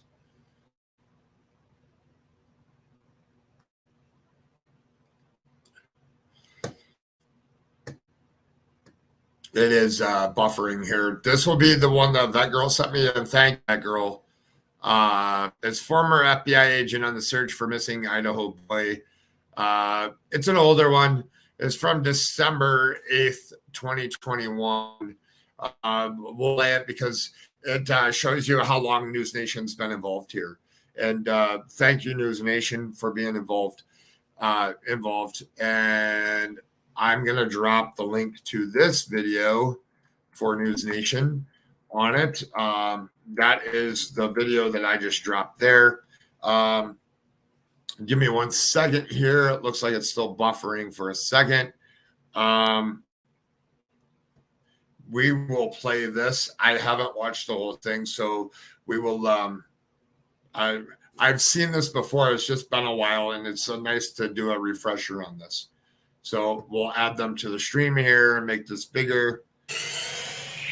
We continue to follow a missing case tonight. A 5-year-old from Idaho. His name is Michael Vaughan. He disappeared after walking out of his family's home in Idaho almost 5 months ago and has not been seen since. Police have said that it is increasingly possible that Michael was abducted, yet his disappearance at the time did not trigger an Amber Alert. I have a lot of questions about this case. I know you do as well. I'm going to bring in Jennifer Coffenduffer now. She's a former FBI agent. She's been closely following this case for the past couple of months. I'm going to spend a couple minutes, Jennifer, asking my questions. And for you at home, all of you on social media who have been wanting to know about Michael's disappearance, you've got questions on your mind, you can send those questions to Twitter using the hashtag NewsNationPrime. And then after the next commercial break, we'll have your questions for Jennifer as well. Jennifer, as always, thank you.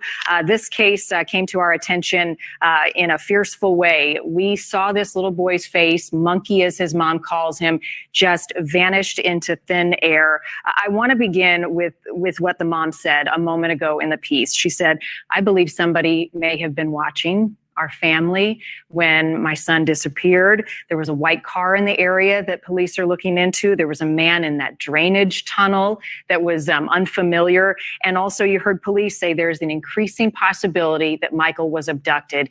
As an investigator with your years of experience, what stands out to you about this little boy and him vanishing? Well, you perfectly laid out, Marnie, all the facts that I would have said. This little boy is 5 years old. He's not a runaway. He's not visiting a girlfriend. This little boy is gone and missing, last seen literally going door to door in his neighborhood, very vulnerable for being abducted. There was an unfamiliar car in the area, an unfamiliar man in the area, and there is no reason to suspect he is anything other than abducted. Okay, so Jennifer, this is my question, but I have been following everybody on social media asking the very same thing about an Amber Alert. People want to know, why was an Amber Alert not issued? The Idaho State Police did send us some clarification on this case early on. They said with the information that was available in this case, we made the same notification as an Amber Alert. It's called EMPA. It's an emergency missing persons alert. But they said the state of Idaho follows national best and proven practices on endangered missing persons alert. So help us understand the decision by Idaho State Police or police in any matter when a child goes missing. I wanted to pause that there. It says, with the information that is available in this case, the EMPA has made all the same notifications as the Amber Alert would have with the same information. The state of Idaho follows national best and proven practices on endangered missing persons alerts. I want to tell everybody that Arctic Fox started a petition because we want to get out. There's a group of us here. There is a petition. We want to standardize the Amber Alert system so that it shouldn't matter what kid it is, how old they are. A kid is a kid. It shouldn't be left up to the state or anything. If a kid goes missing, whether it went missing down the street, there should be certain mile radiuses that should automatically hit as soon as that 911 call is made. I don't care if we have to make it so that you pay an extra $5 a month on your cell phone bill. Something has to be done. Something has to be changed. Like in this case here, if an Amber Alert would have went out and would have went out to surrounding, I mean, I didn't realize Oregon was that close. And if it would have went out into multi-states there and been put out immediately, it could change everything in the world. And this goes for every kid out there. There is a petition, and I don't know if Arctic is still in here. I'm sure he's listening. It is on my community wall. If you haven't signed it, please sign it. I think we're up to 130 signatures or 140 or something like that right now. If you haven't signed it, please sign it. It's very important for other missing people's cases, to especially children, to standardize it and get it out there to everybody immediately. We'll continue on here. Well, essentially, the Amber Alert being the gold standard for being able to find missing and abducted and endangered children is kept very close to the vest in terms of being able to issue one. They are used very sparingly. About 7 out of 10 cases in terms of those that have been issued an alert are actually recovered. And 17% of the 7 out of 10 are actually directly attributable to that alert.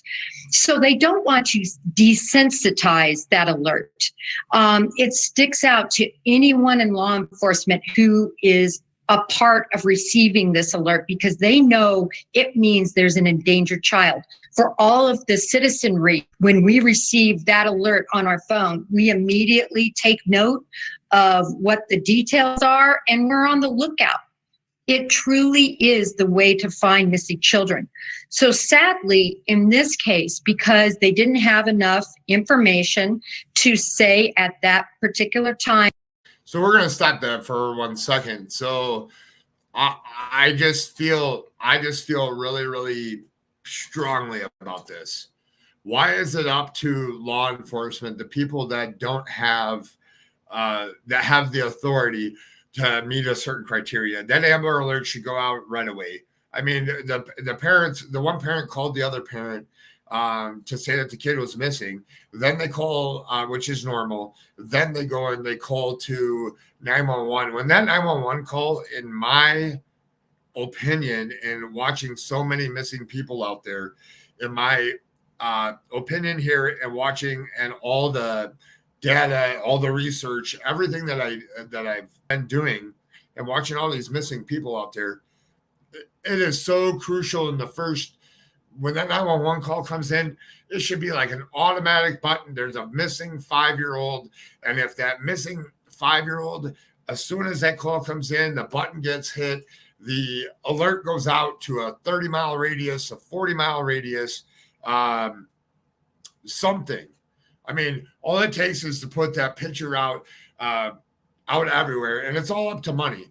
And the biggest thing is to try to get this standardized so that when a 911 call comes in and a kid is missing, I mean, what's the worst case scenario that you have to do? Put out another Amber Alert that says that the other one was canceled because the kid was found? But at least now you already have the picture out there in the very first critical parts of them going missing. And I feel very strongly about getting it that no matter what, that Amber Alert, that Amber Alert goes out there. But even if it's, I was watching one the other day that it's not to be used for custody stuff. Well, at the same time, if you don't know that if you're co-parenting with somebody and the other custodial guardian takes the kids, but you don't know, nothing was ever said, and takes them, it should still be put out until you know that they're found safe. I mean, what happens if they didn't have them? Well, then at least the Amber Alert's put out there. And I don't know the specifics on the geography or the mile radius stuff. I've would like to get some more information. And Valkyrie's Corner, that is a very good stuff there. And thank you for coming in.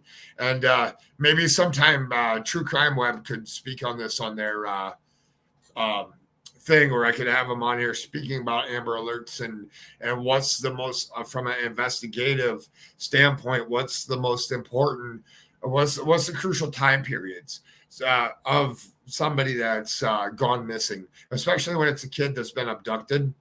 What are the crucial time periods in that? I mean, if you wait for 4 days, that could be all the way across the country by the time that you get out an alert. So there is definitely something there that needs to be done. And we're going to continue on here. And just like the other video, please go over to News Nation, give them the thumbs up, give them the comment, and definitely give them some praise for all their hard work in these missing people. that he was abducted, they instead went with an endangered missing person. Now, an endangered missing person in Idaho, the list has over 40 from ages 100, mostly middle-aged people who are missing.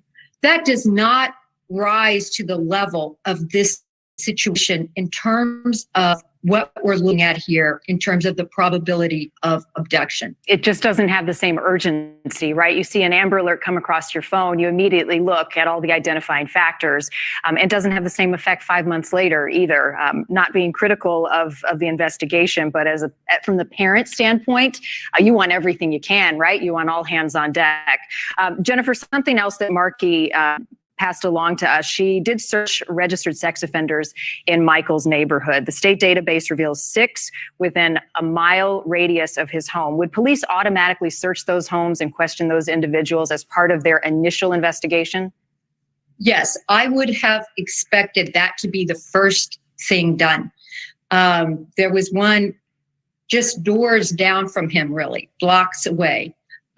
So that should have been immediately looked into.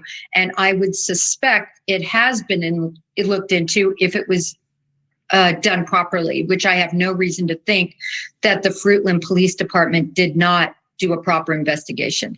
And they still say this case is a priority. The search continues for Michael. Jennifer, stick around. We've got questions from our viewers coming up about this case and Michael's disappearance. And if you'd like to submit a question now, you can do so. Tweet us by using the hashtag NewsNationPrime. We continue to follow the disappearance of 5-year-old Michael Vaughan in Fruitland, Idaho. Next here on All right, that's all I'm going to play of that. If you want to watch the rest of it, definitely go over there. I dropped their link. I'm going to take this off screen. Steve, I'm going to show the poster that I'd like to be shown on MOB today. It's by our very own. It's a person that I work with that does our posters for us. Let me just drop their link to the rest of that interview where they do question and answers. And there is some interesting stuff there. So there's a link to News Nation, to that actual video. Please go check that out. Give me 1 second here as I pull up the poster that I want to have shown, and then I will show a couple of videos of some things here real quick.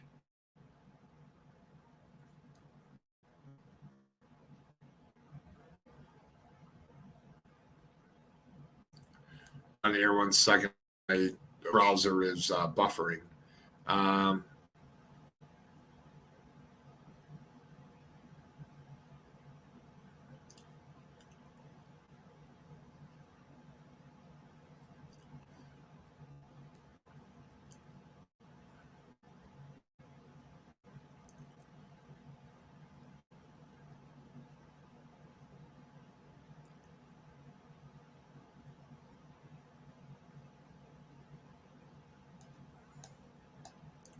Hold on, almost have it here. 1 second, and I'll have the poster brought up.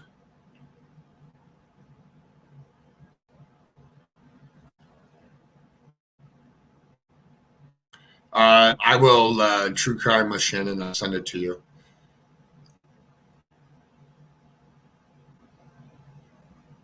Oh, and there is something else that I will be showing here in a minute.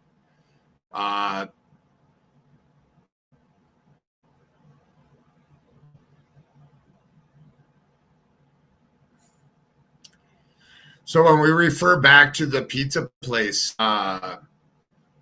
there's an Idaho Pizza Company.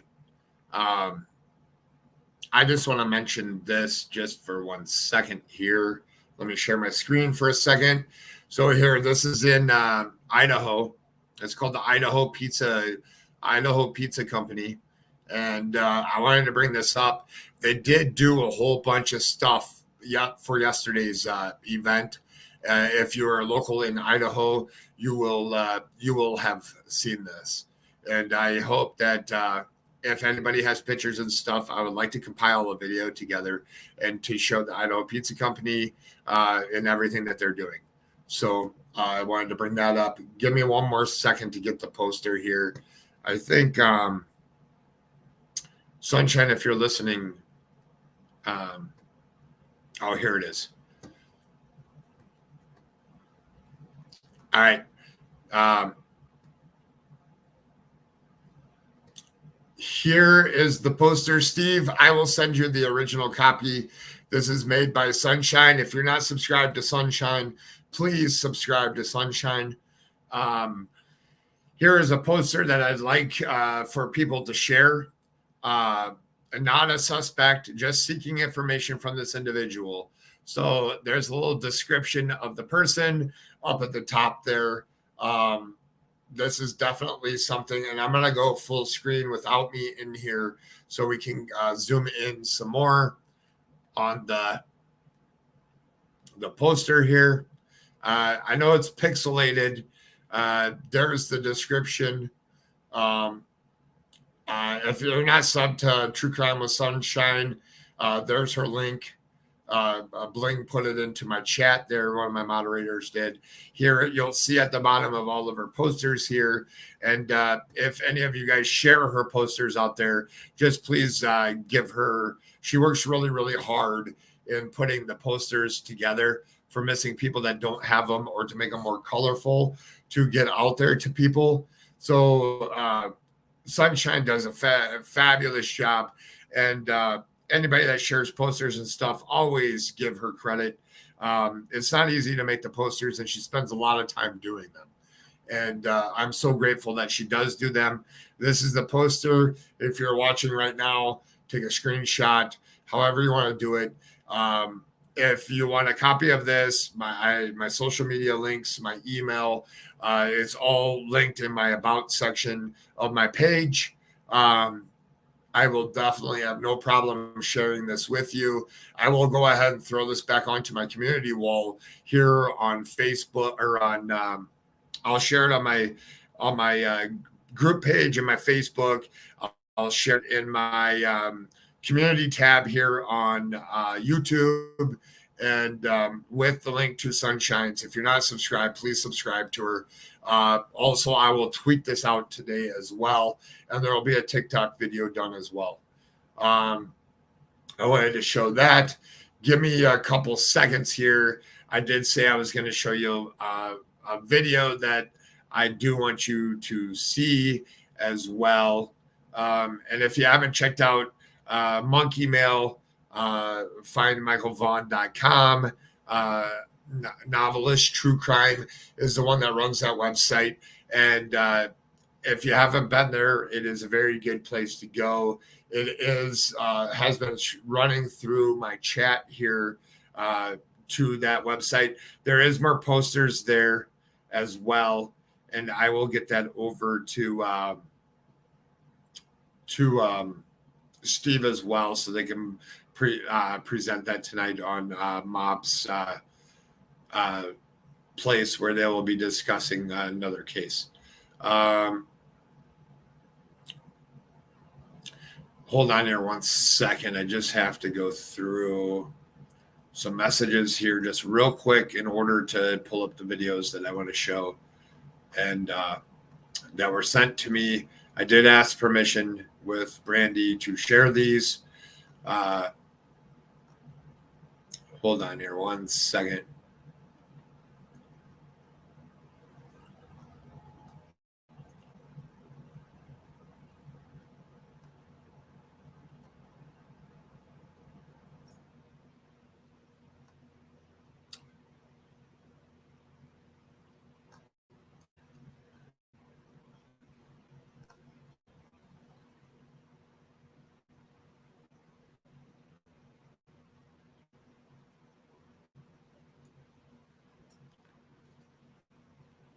I'm going to take myself off the screen. Hold on one second, okay?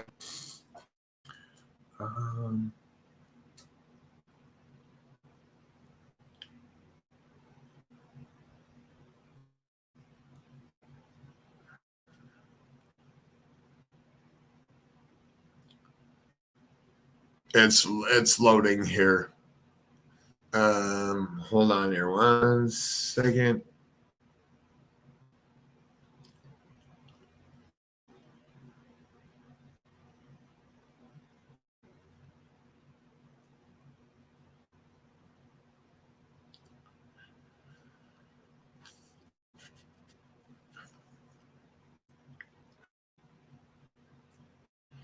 Yeah, anybody that could share that poster that I just showed, I'll put it on my community tab. Just give me a second here. I'm trying to find this video.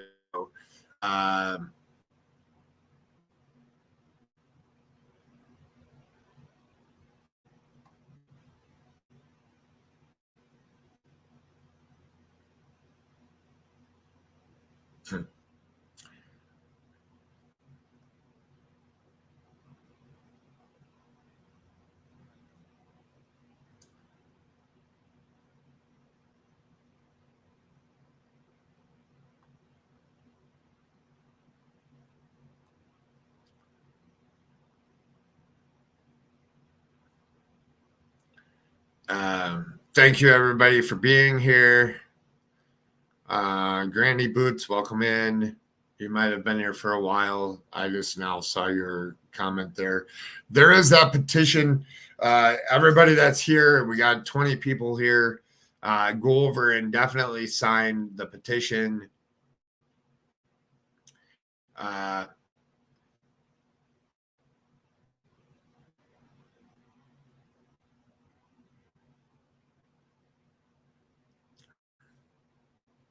Almost there. Hold on. Wonder if I passed it.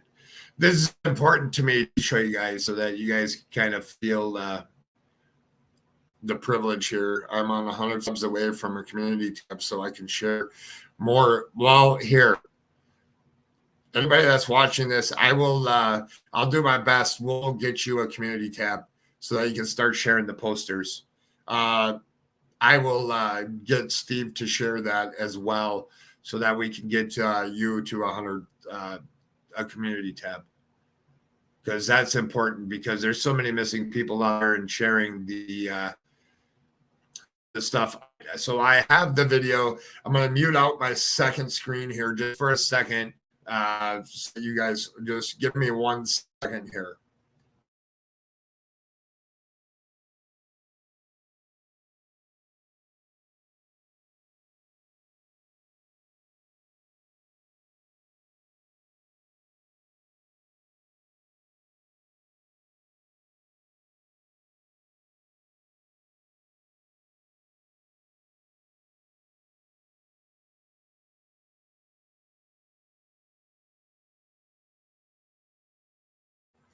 All right, hold on here 1 second.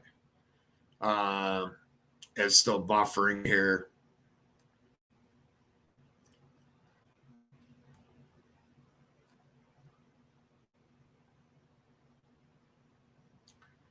All right, I'll turn my camera back on here.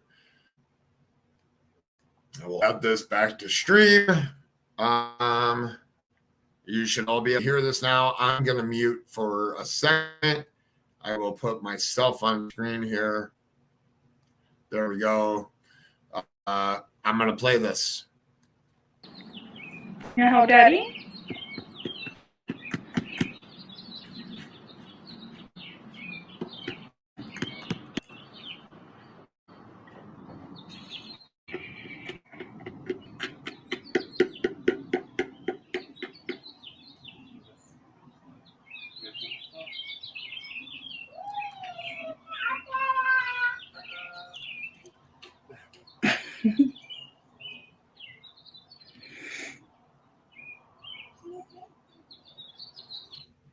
So I wanted to show that because it's apparent that fun stuff goes on. I got another one that I'll share here in a second. Hold on 1 second.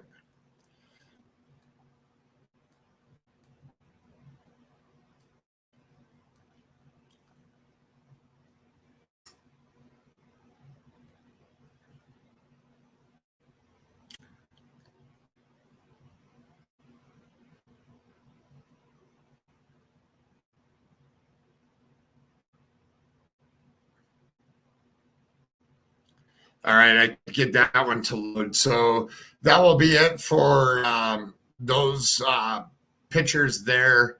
I will put that poster on my community tab here. Here's what I'm going to do real quick for anybody that wants to come up and speak. If you're a creator here or anybody that has something to say and wants to come up and speak for a minute on the stuff that I covered today, or has anything that they want to say before we end it here. Hi from upstate New York. Hello, Tina. Welcome in.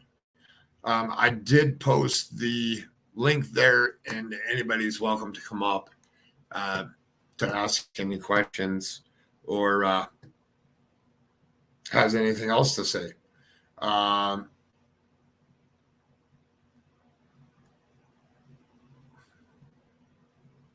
Just give it a few more minutes here while that goes on.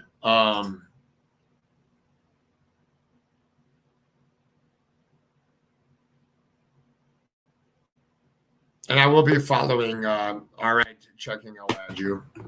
Hello. Hello. You know I have to come up here. I know. I wanted to open it up for you guys at the end. I presented what I wanted to present and get you guys to come on up here. Yeah, and thank you for the way you did it. It really helped clear up.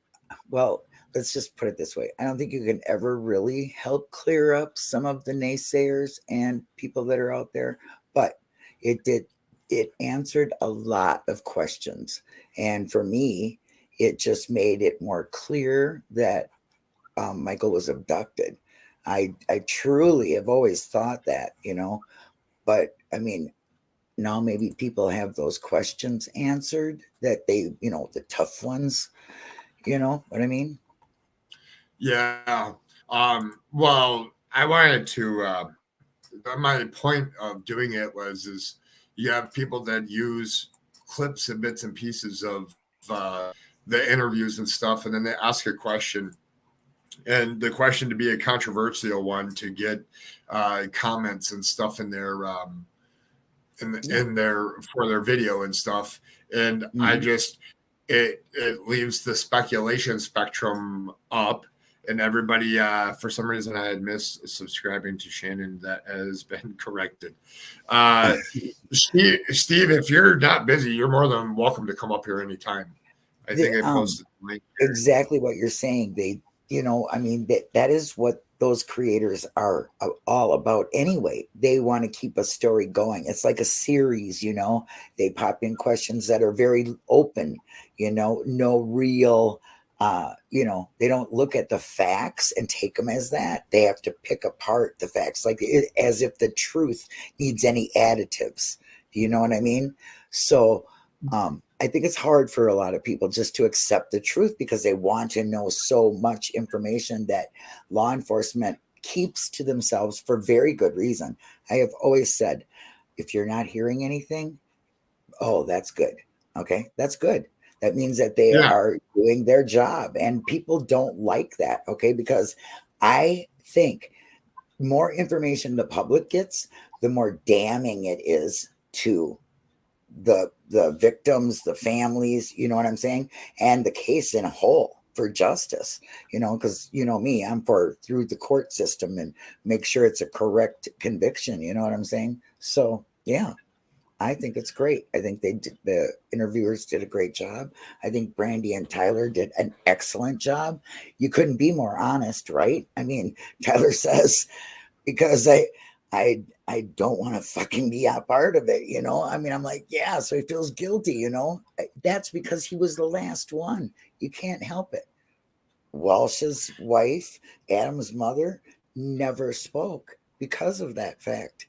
So I think all in all, it was very good. Yeah. I applaud them. They do a very, very good job of trying to keep his picture out there and keep stuff in front of the media as well, which is very, very important because all it takes is that one person to see him one day, his voice. Like all those things are important, and that's why I like to try. I like the one interview that they did on News Nation because it got a lot of views there, but it did. You were able to hear his voice, so that's critical when like that sticks in the back of people's minds. So like when you're out in public and you hear that voice, you're like, where did I hear that voice from? And you go back and you your brain catches it. Yeah. Yeah. And then the you go fact back and that he search has to figure out where you heard it from. And the fact that he has a go from nickname, there. I think that fact that he is known as Monkey is excellent because they can tell, the abductors can tell him anything they want, but he's not going to forget that because that has been his nickname since he was a child. Like my granddaughter, you say her nickname and she turns around immediately, no matter where you're at. So that is another really good thing that the parents did. And I think all parents should give their kids nicknames because they won't forget it. Kids walking and you say that name, the kid's going to turn around. I've said that name and no kid has turned around. So I know. Yeah. It's been a rough couple of, I don't know, these past 2 weeks have been hard. There's been a lot of missing people and a lot of action going on. And we're really, we're working hard. Yeah. It's there's a lot of stuff that's been happening and a lot of missing people, and thankfully a lot of them get found pretty quickly. I've seen a lot of Amber Alerts lately, and a lot of them get found pretty quickly. So it is, when we speak of Amber Alerts, it is a very, very good tool that I think is very underutilized. Yeah. I mean, we can talk about change, but you got to put it in action. Thank you, Arctic, for doing so. I mean, let's just get that out there and get that, it's like Brandi. She's making change she's going through all of this. I just can't even imagine. I'll try to step away from the feeling part of it. And she's trying to make it better for future children. So in the prevention of it as she's going through this. So because she is going through this, I find her a very great candidate for saying what needs to be done because she's going through it. And she obviously is thinking, well, if they would have had this or they would have had that. So I think it's a really great insight and that she's doing that because that's got to be very hard for her knowing that it's really not helping Michael in the future, but the trucker thing, I've forever said that. That's the greatest thing I've ever seen. I hope everybody jumps on board for that. Well, I've known about that trucker thing for some time now. Yeah. It's been a process for them to go through to get everything done. I think that is important. I think it's hard for. Yeah. I mean, you can't just stick a sticker on any truck. You have to be an independent trucker with your own truck, your own trailer to do that. So they have to go through a lot of logistics, I would imagine. Yeah, it was quite the process. From what I gather on it, it is something that would be. I don't know what the stipulations are to be able to get.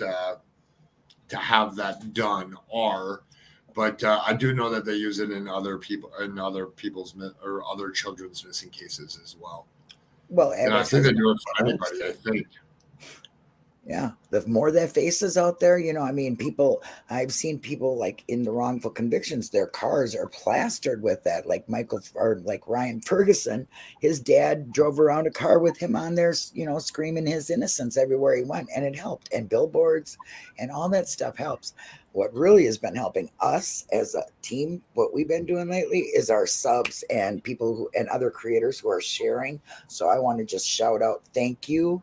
All of you so much for doing so because it really is helping. It's keeping it buzz going with a lot of different faces.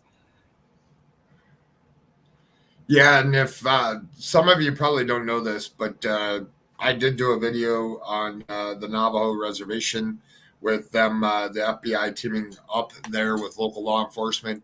If you haven't checked out that video, please check it out.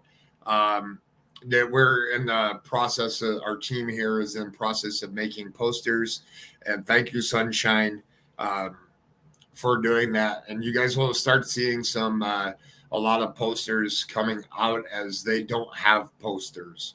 So as a team here, we're trying to get those posters out to share, to get them out to the public's eye. Some don't have pictures, and you'll notice that on there. And as we get pictures, posters will be changed. But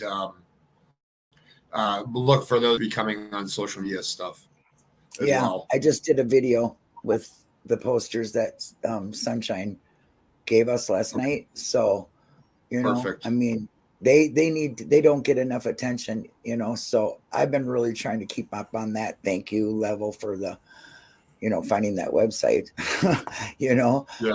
I mean, because I didn't see it on the one I looked at, and I'm on pretty much all of them because where I live, there's a lot of, you know, reservations, and they just don't get enough. And I had a friend who passed away who was very passionate about going around the country and speaking on this very thing. So it means something to me, you know, personally. But that doesn't mean I'm not going to help with everything else, you know. It's just that's where my heart is at right this moment. Yeah. And I don't know. We got a lot of things in the works here. I have been sending some of the missing people stuff that have been out there for a while. I have sent to some researchers that like digging into stuff, and you guys will see some of that information coming out hopefully in these next couple days, if not the beginning of next week, on some older cases that nobody's really focusing on, that we're going to bring some awareness to and see if we can get some movement in them by law enforcement speaking on them, or getting their pictures back out there again and trying to get some of that stuff more wrapped up. Right. You'll see that on some of our channels. I don't know how you and Arctic aren't, you know, dead on your feet, standing there snoring while you're eating or something. You guys have been so busy. So yeah, we've been busy. You really have. So thank you for that. You know, the idea, Yep. you know, a think tank works so well. And I'm so happy working together with you guys. I'm very honored. And I think everybody, you know, like has a piece in this engine of, you know, and just everybody working together is just a really fantastic feeling. I feel like we're making some kind of a difference, you know, even if it's just a small one, we're doing it. Well, the way I look at it is we got 16 people in here right now. There's 16 people that obviously care for putting information out there and getting awareness out there. And all it takes is a second to share the posters places. And the more you do that, the better it is going to be for that missing person, and especially the victims of it, meaning the family members that have lost the loved ones and that are missing out there. I couldn't even imagine. The numbers are staggering. I mean, just staggering. And I'm talking just in the Native American community, they're staggering. Okay. But imagine the whole United States. All right. I mean, it is just unbelievable. Now, a lot of cases, you know, are, you know, they're found safely or they're found, you know, God forbid the worst, you know, passed away. But we, you know, the awareness brings prevention. So you learn through, you know, what's going on and what you're talking about. And it just helps. If you're educated, it helps. So, you know, educate yourself and know their faces and pass it on and, you know, give them facts. And that's all awareness, and that brings prevention. So, and for change. So I'm all about it. You guys are doing great. Yeah, sometimes I don't see how I keep up. We obviously can't show every single missing person out there, but we try our best to do it. And there's just lately, there's been so many. And, There is. heartbreaking. It is. And it's really heartbreaking when you don't get a photo or you get very little information. Like I know Arctic has had little kids with no last name, don't know what they're wearing, no picture. I mean, and it's really hard to get those cases in the first few minutes, you know, let alone first few hours, which are the most important for their safety, you know, for finding them safe and within the state. in my view. So, you know, I mean, it's important for parents to know that they can do something about that now, you know. I mean, I think you go over to the website, right? Where Brandi, Michael's website, right? Wouldn't that information be there, what she was doing with the Yes. cards? Yeah. Yes. So Yes. there is other posters on there, approved posters, and that would be the best place to go. And Steve, I know you're listening. I'll send you the posters that you Well, need. not just the posters, but the ID cards that they're making through that company. Yes. Yeah. Yes. They're Prevention. Yeah. I believe that it's on there. I don't know if the pictures are on there, but it's something that I did do a little clip of the awareness. Yeah. I think I did a little live on it where I broke that part out of that one live that I did where Brandi came on and was showing the ID cards and stuff. So, yeah, that's my thing, prevention. You know, I'm all into researching all that stuff because I just, you know, people look, until I started seeing all this, I didn't even realize that every state has a website, you know, that talks about what that state covers, the amber alerts, the silver alerts, the blue alerts, that how to act. I mean, just go to your state. Like for me, it'd be minnesota.gov, you know, or .org. And it's .gov actually. So if you do that, you can find out what you need to know as a parent, as a grandparent, to help prevent this. So I suggest everybody, you know, you really want to know, really want to help yourself and others, learn that, know that, go there for reference. Yeah, definitely. It's important. Dealing with, or not dealing with, but helping bring Austin home has been kind of an eye-opener at some of these things that we're not made aware of, and learning new things in different states, that all states have different laws and different alerts and different stuff. And it's a shame how that one's turning out over there. And I see that there is some headway that is being made, which is important. And I see that some other creators are definitely stepping up to put out Austin out there and get some justice in that one. Yeah. Really, that's just that case is a shame. Such a shame. I mean, it's really it's such a head scratcher. You cannot. I mean, I don't believe the normal person can even wrap their head around what is going on in that case. It is absolutely just, it's a disgrace. Actually, that's them. That county should be ashamed of themselves, or both of them actually should be ashamed of themselves for the way they are treating this, to me, very urgent, very endangered child. And it's a child. I don't care if he's, 15, 16, still a child, still not legal age, still living in your family's home, still have to be going by rules. You know what I'm saying? A runaway or a walk away, or they're still missing, especially with mental issues, autism, and he needs his medicine because he's a harm to himself and mainly to the others, is what the mother said. And who knows better, right? I mean, I don't know why people think they know better than the parent. Yeah. I don't understand that at all. Yeah, I don't get that either. No. I mean, just, somebody, I suggest that she calls the AG myself, I mean, that's what started Harmony's case, was the mother writing a letter to them, to the AG. So, you really, if you're not getting help at what you as a citizen should look upon as the only help you need to look for is the law enforcement, right? To help you in a situation this way. Then if you're not getting help there, I suggest you go above that, your governor, your mayor, your AG, call them, tell them your situation, tell them what's going on. You obviously she has documented proof. Let's put it that way. She's on video, right? With being detained and given a ticket for disorderly conduct, looking for her child. That is unbelievable. Well, the most important part of that whole thing is we use the power of social media to let those local citizens over there see exactly what was going on.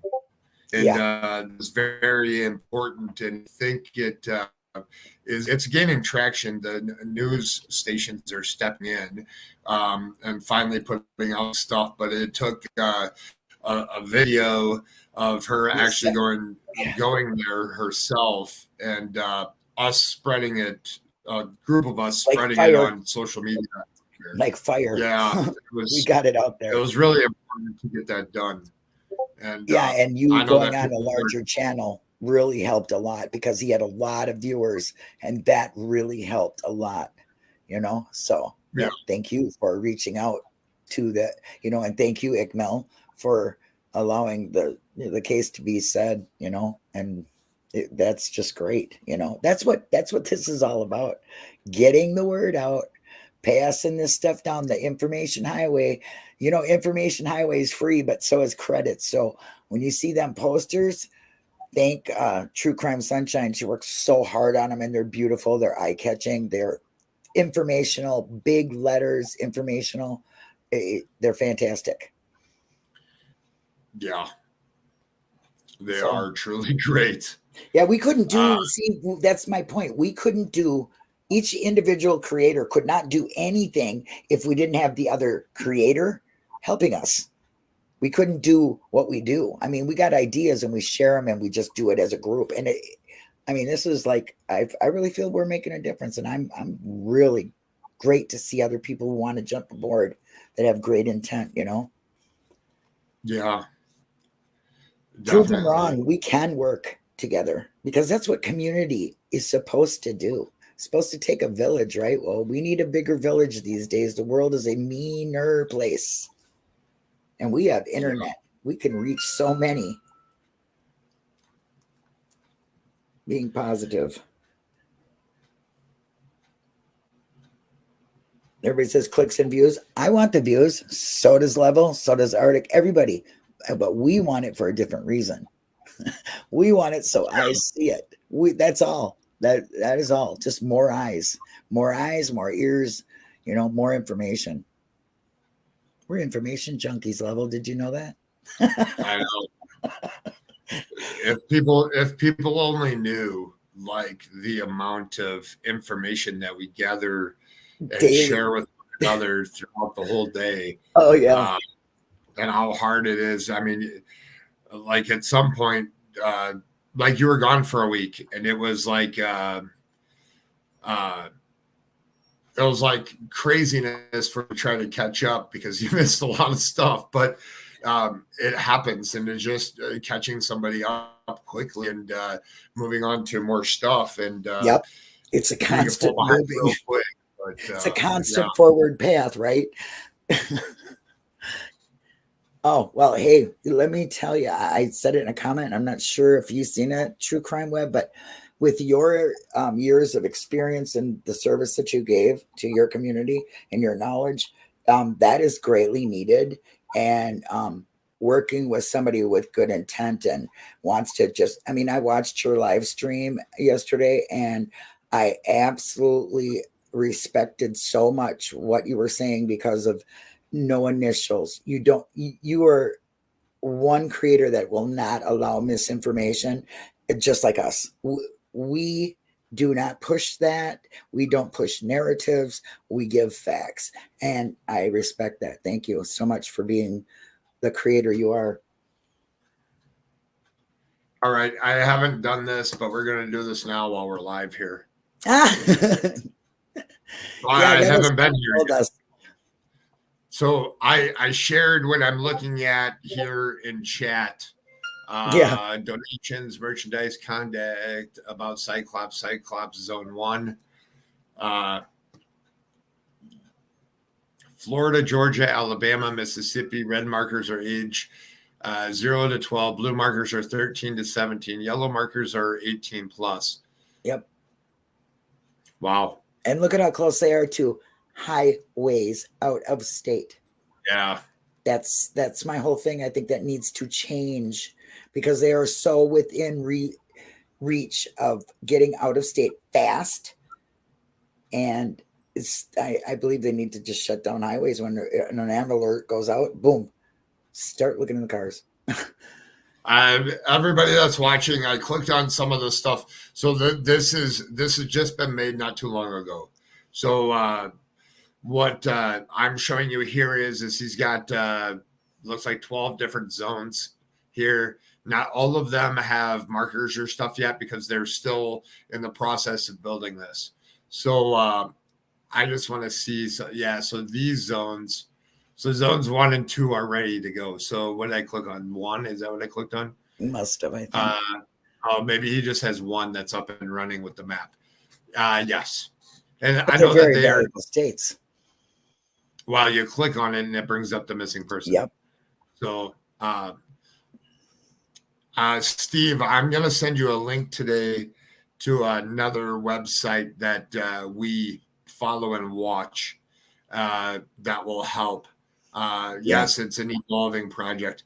You might know about the website, but I'm going to send them that website that we all go and take a look at. So you see, that's so that can help you put some pins. Yeah, that's so strange because I was just talking to you about this, how I was looking at the states and what they, how close they are to highways, how close they are to big cities. I was trying to make, this is fantastic. And he'll love that website you found. Yeah, well, I'll get it over to him, and then it'll help him to be able to add more pins to the other zones. And, thank you for doing that. Yeah, it'll be a bunch of stuff that's already been done, but it'll be great. Great reference point for us. Yeah. Yeah. I love tools. I love tools made by people that know, what is needed, what you need to like add another piece to fixing puzzle, to prevention, to awareness. Teens and younger, yep, that's great.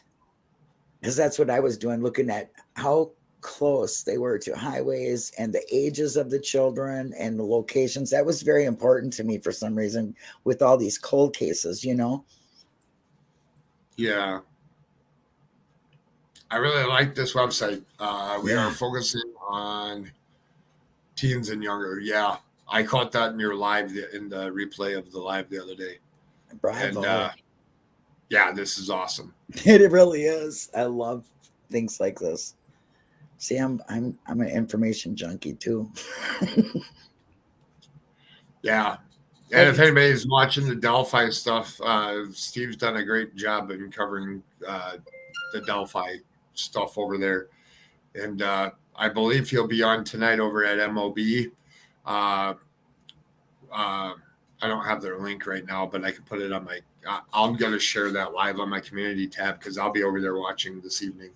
Yeah. And I like this live I think they're going to be talking about Dylan Rounds over there tonight, I believe.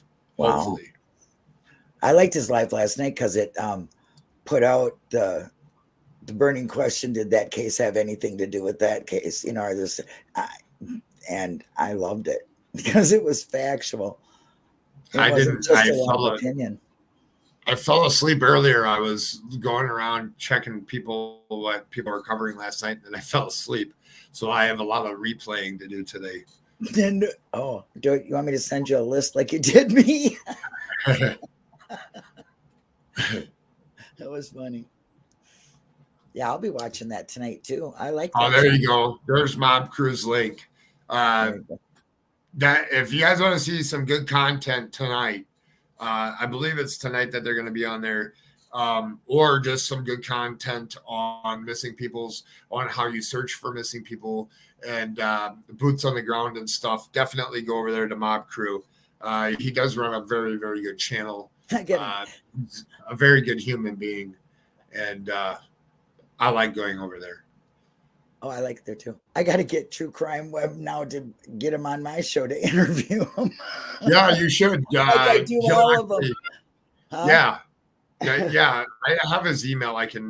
I'll forward you his email so you have it. Thank you. Yes, I love that. And then I'll have to come up with definitely it. he needs to be interviewed, and his background is awesome. Yep. And Because I'm the what do you call it, networker. Like, I like to know what your skills are, and then I put it out to the community. And Level was there, Arctic was there. I don't bite. yeah. So it looks like mob crew will start earlier at 6:30 p.m. Eastern Standard Time, and then Steve is scheduled to be on there at 8. 5:30 nice. Central.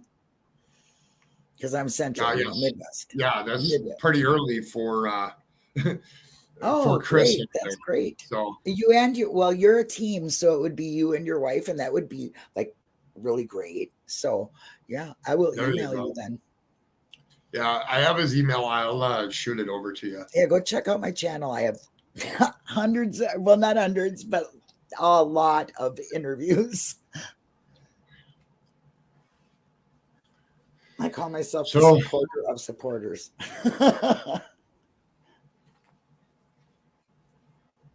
Well, thanks for sharing this nugget with us, Level. I didn't even know it was there. Well, I knew that he's been working on it. I know that he's had some hiccups along the way in doing it. I mean, he's got a lot of pins here just in this one zone. Oh, yeah. And you know how hard it is for us to keep up. And I don't know what it says create your own.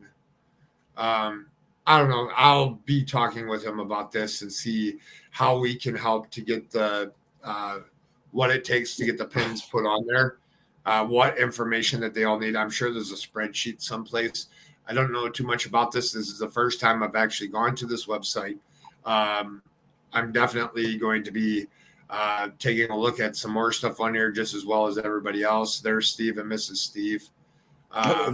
Mission statement stuff. So yeah, my spreadsheet of many notebooks. This certainly helps. Definitely. What a good idea, though, too. I mean, really, but see, that's that law enforcement side.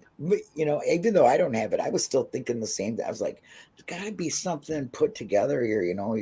But he's really doing a good job. I look forward to him continuing it. And of course, it's going to be an continually ongoing project.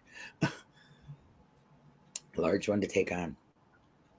Oh, Marvin Frank. Thank you, Arctic, for doing what you did today. I think it really helped a lot. You know, I mean, it's great to see all the people in the chat and more positivity, and hopefully people will back off and quit acting like they know more than the professionals. And hey, if you do, and you are that person that was in here earlier saying that you knew it all, well, then you should tell all your knowledge to the police, because that'll bring Michael home. So do something positive with your know-it-all. Yeah, why ask questions that you already know the answers to?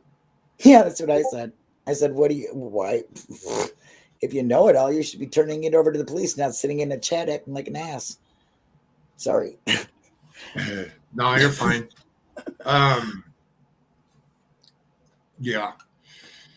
Well, I'll get down. And you can close. Well, I gotta get going and get some things done. I got a meeting tomorrow, and that I actually have to go to in Chicago. So we have volunteers. Hold on one second before you go. We have volunteers. We send Excel sheets, and upon the data received back, we finalize and create pins and info window. Okay. I got a spreadsheet king. I never thought of it. Yeah. I'll send you an email, Steve, and see how we can be help. We got listen, I got so many researchers. I have so many researchers in the past 5 years that I've met that are they have nothing to do in the cases that are going on now. So if you need researchers, genealogists, whatever, let me know. Yeah. Definitely. Right, I'm going to jump down. All right. Thank you, checking, for coming up. Thank you. I want to thank everybody for being here. Here, hold on. I'll stop sharing this. I want to thank everybody for being here. It greatly helps in this world of YouTube. And if you have a platform or anything, and definitely share this out. I want to thank my mods that were here today. Thank you very much for all that you do. Definitely check out some of these other channels, and on to the next one we go. Thank you all. I hope you all have a great day. Welcome to my channel, Level Headed with Levi D. Please hit the subscribe button, the like button, and set the bell notification to all. If you currently are not getting my notifications, please turn the bell setting to none and turn back on to all. Please also share this. Let's get into it.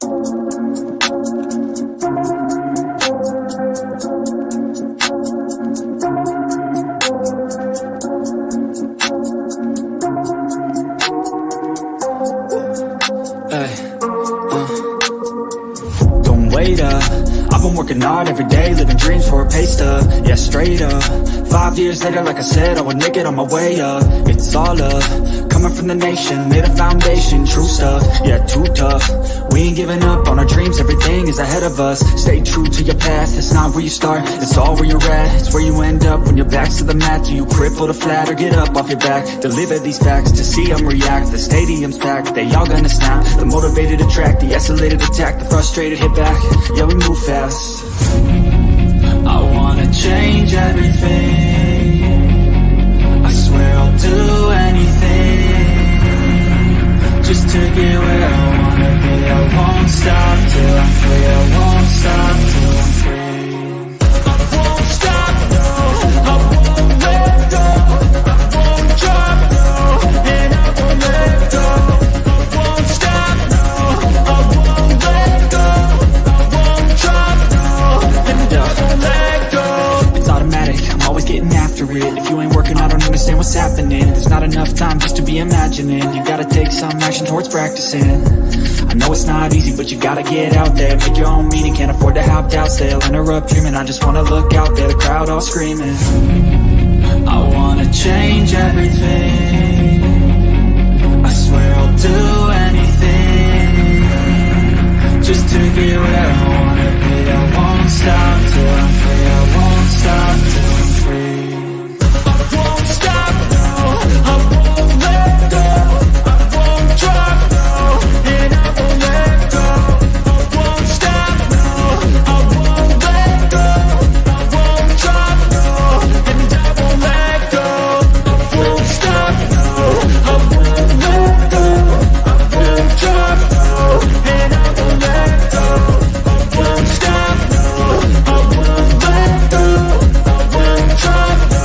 And I won't let go.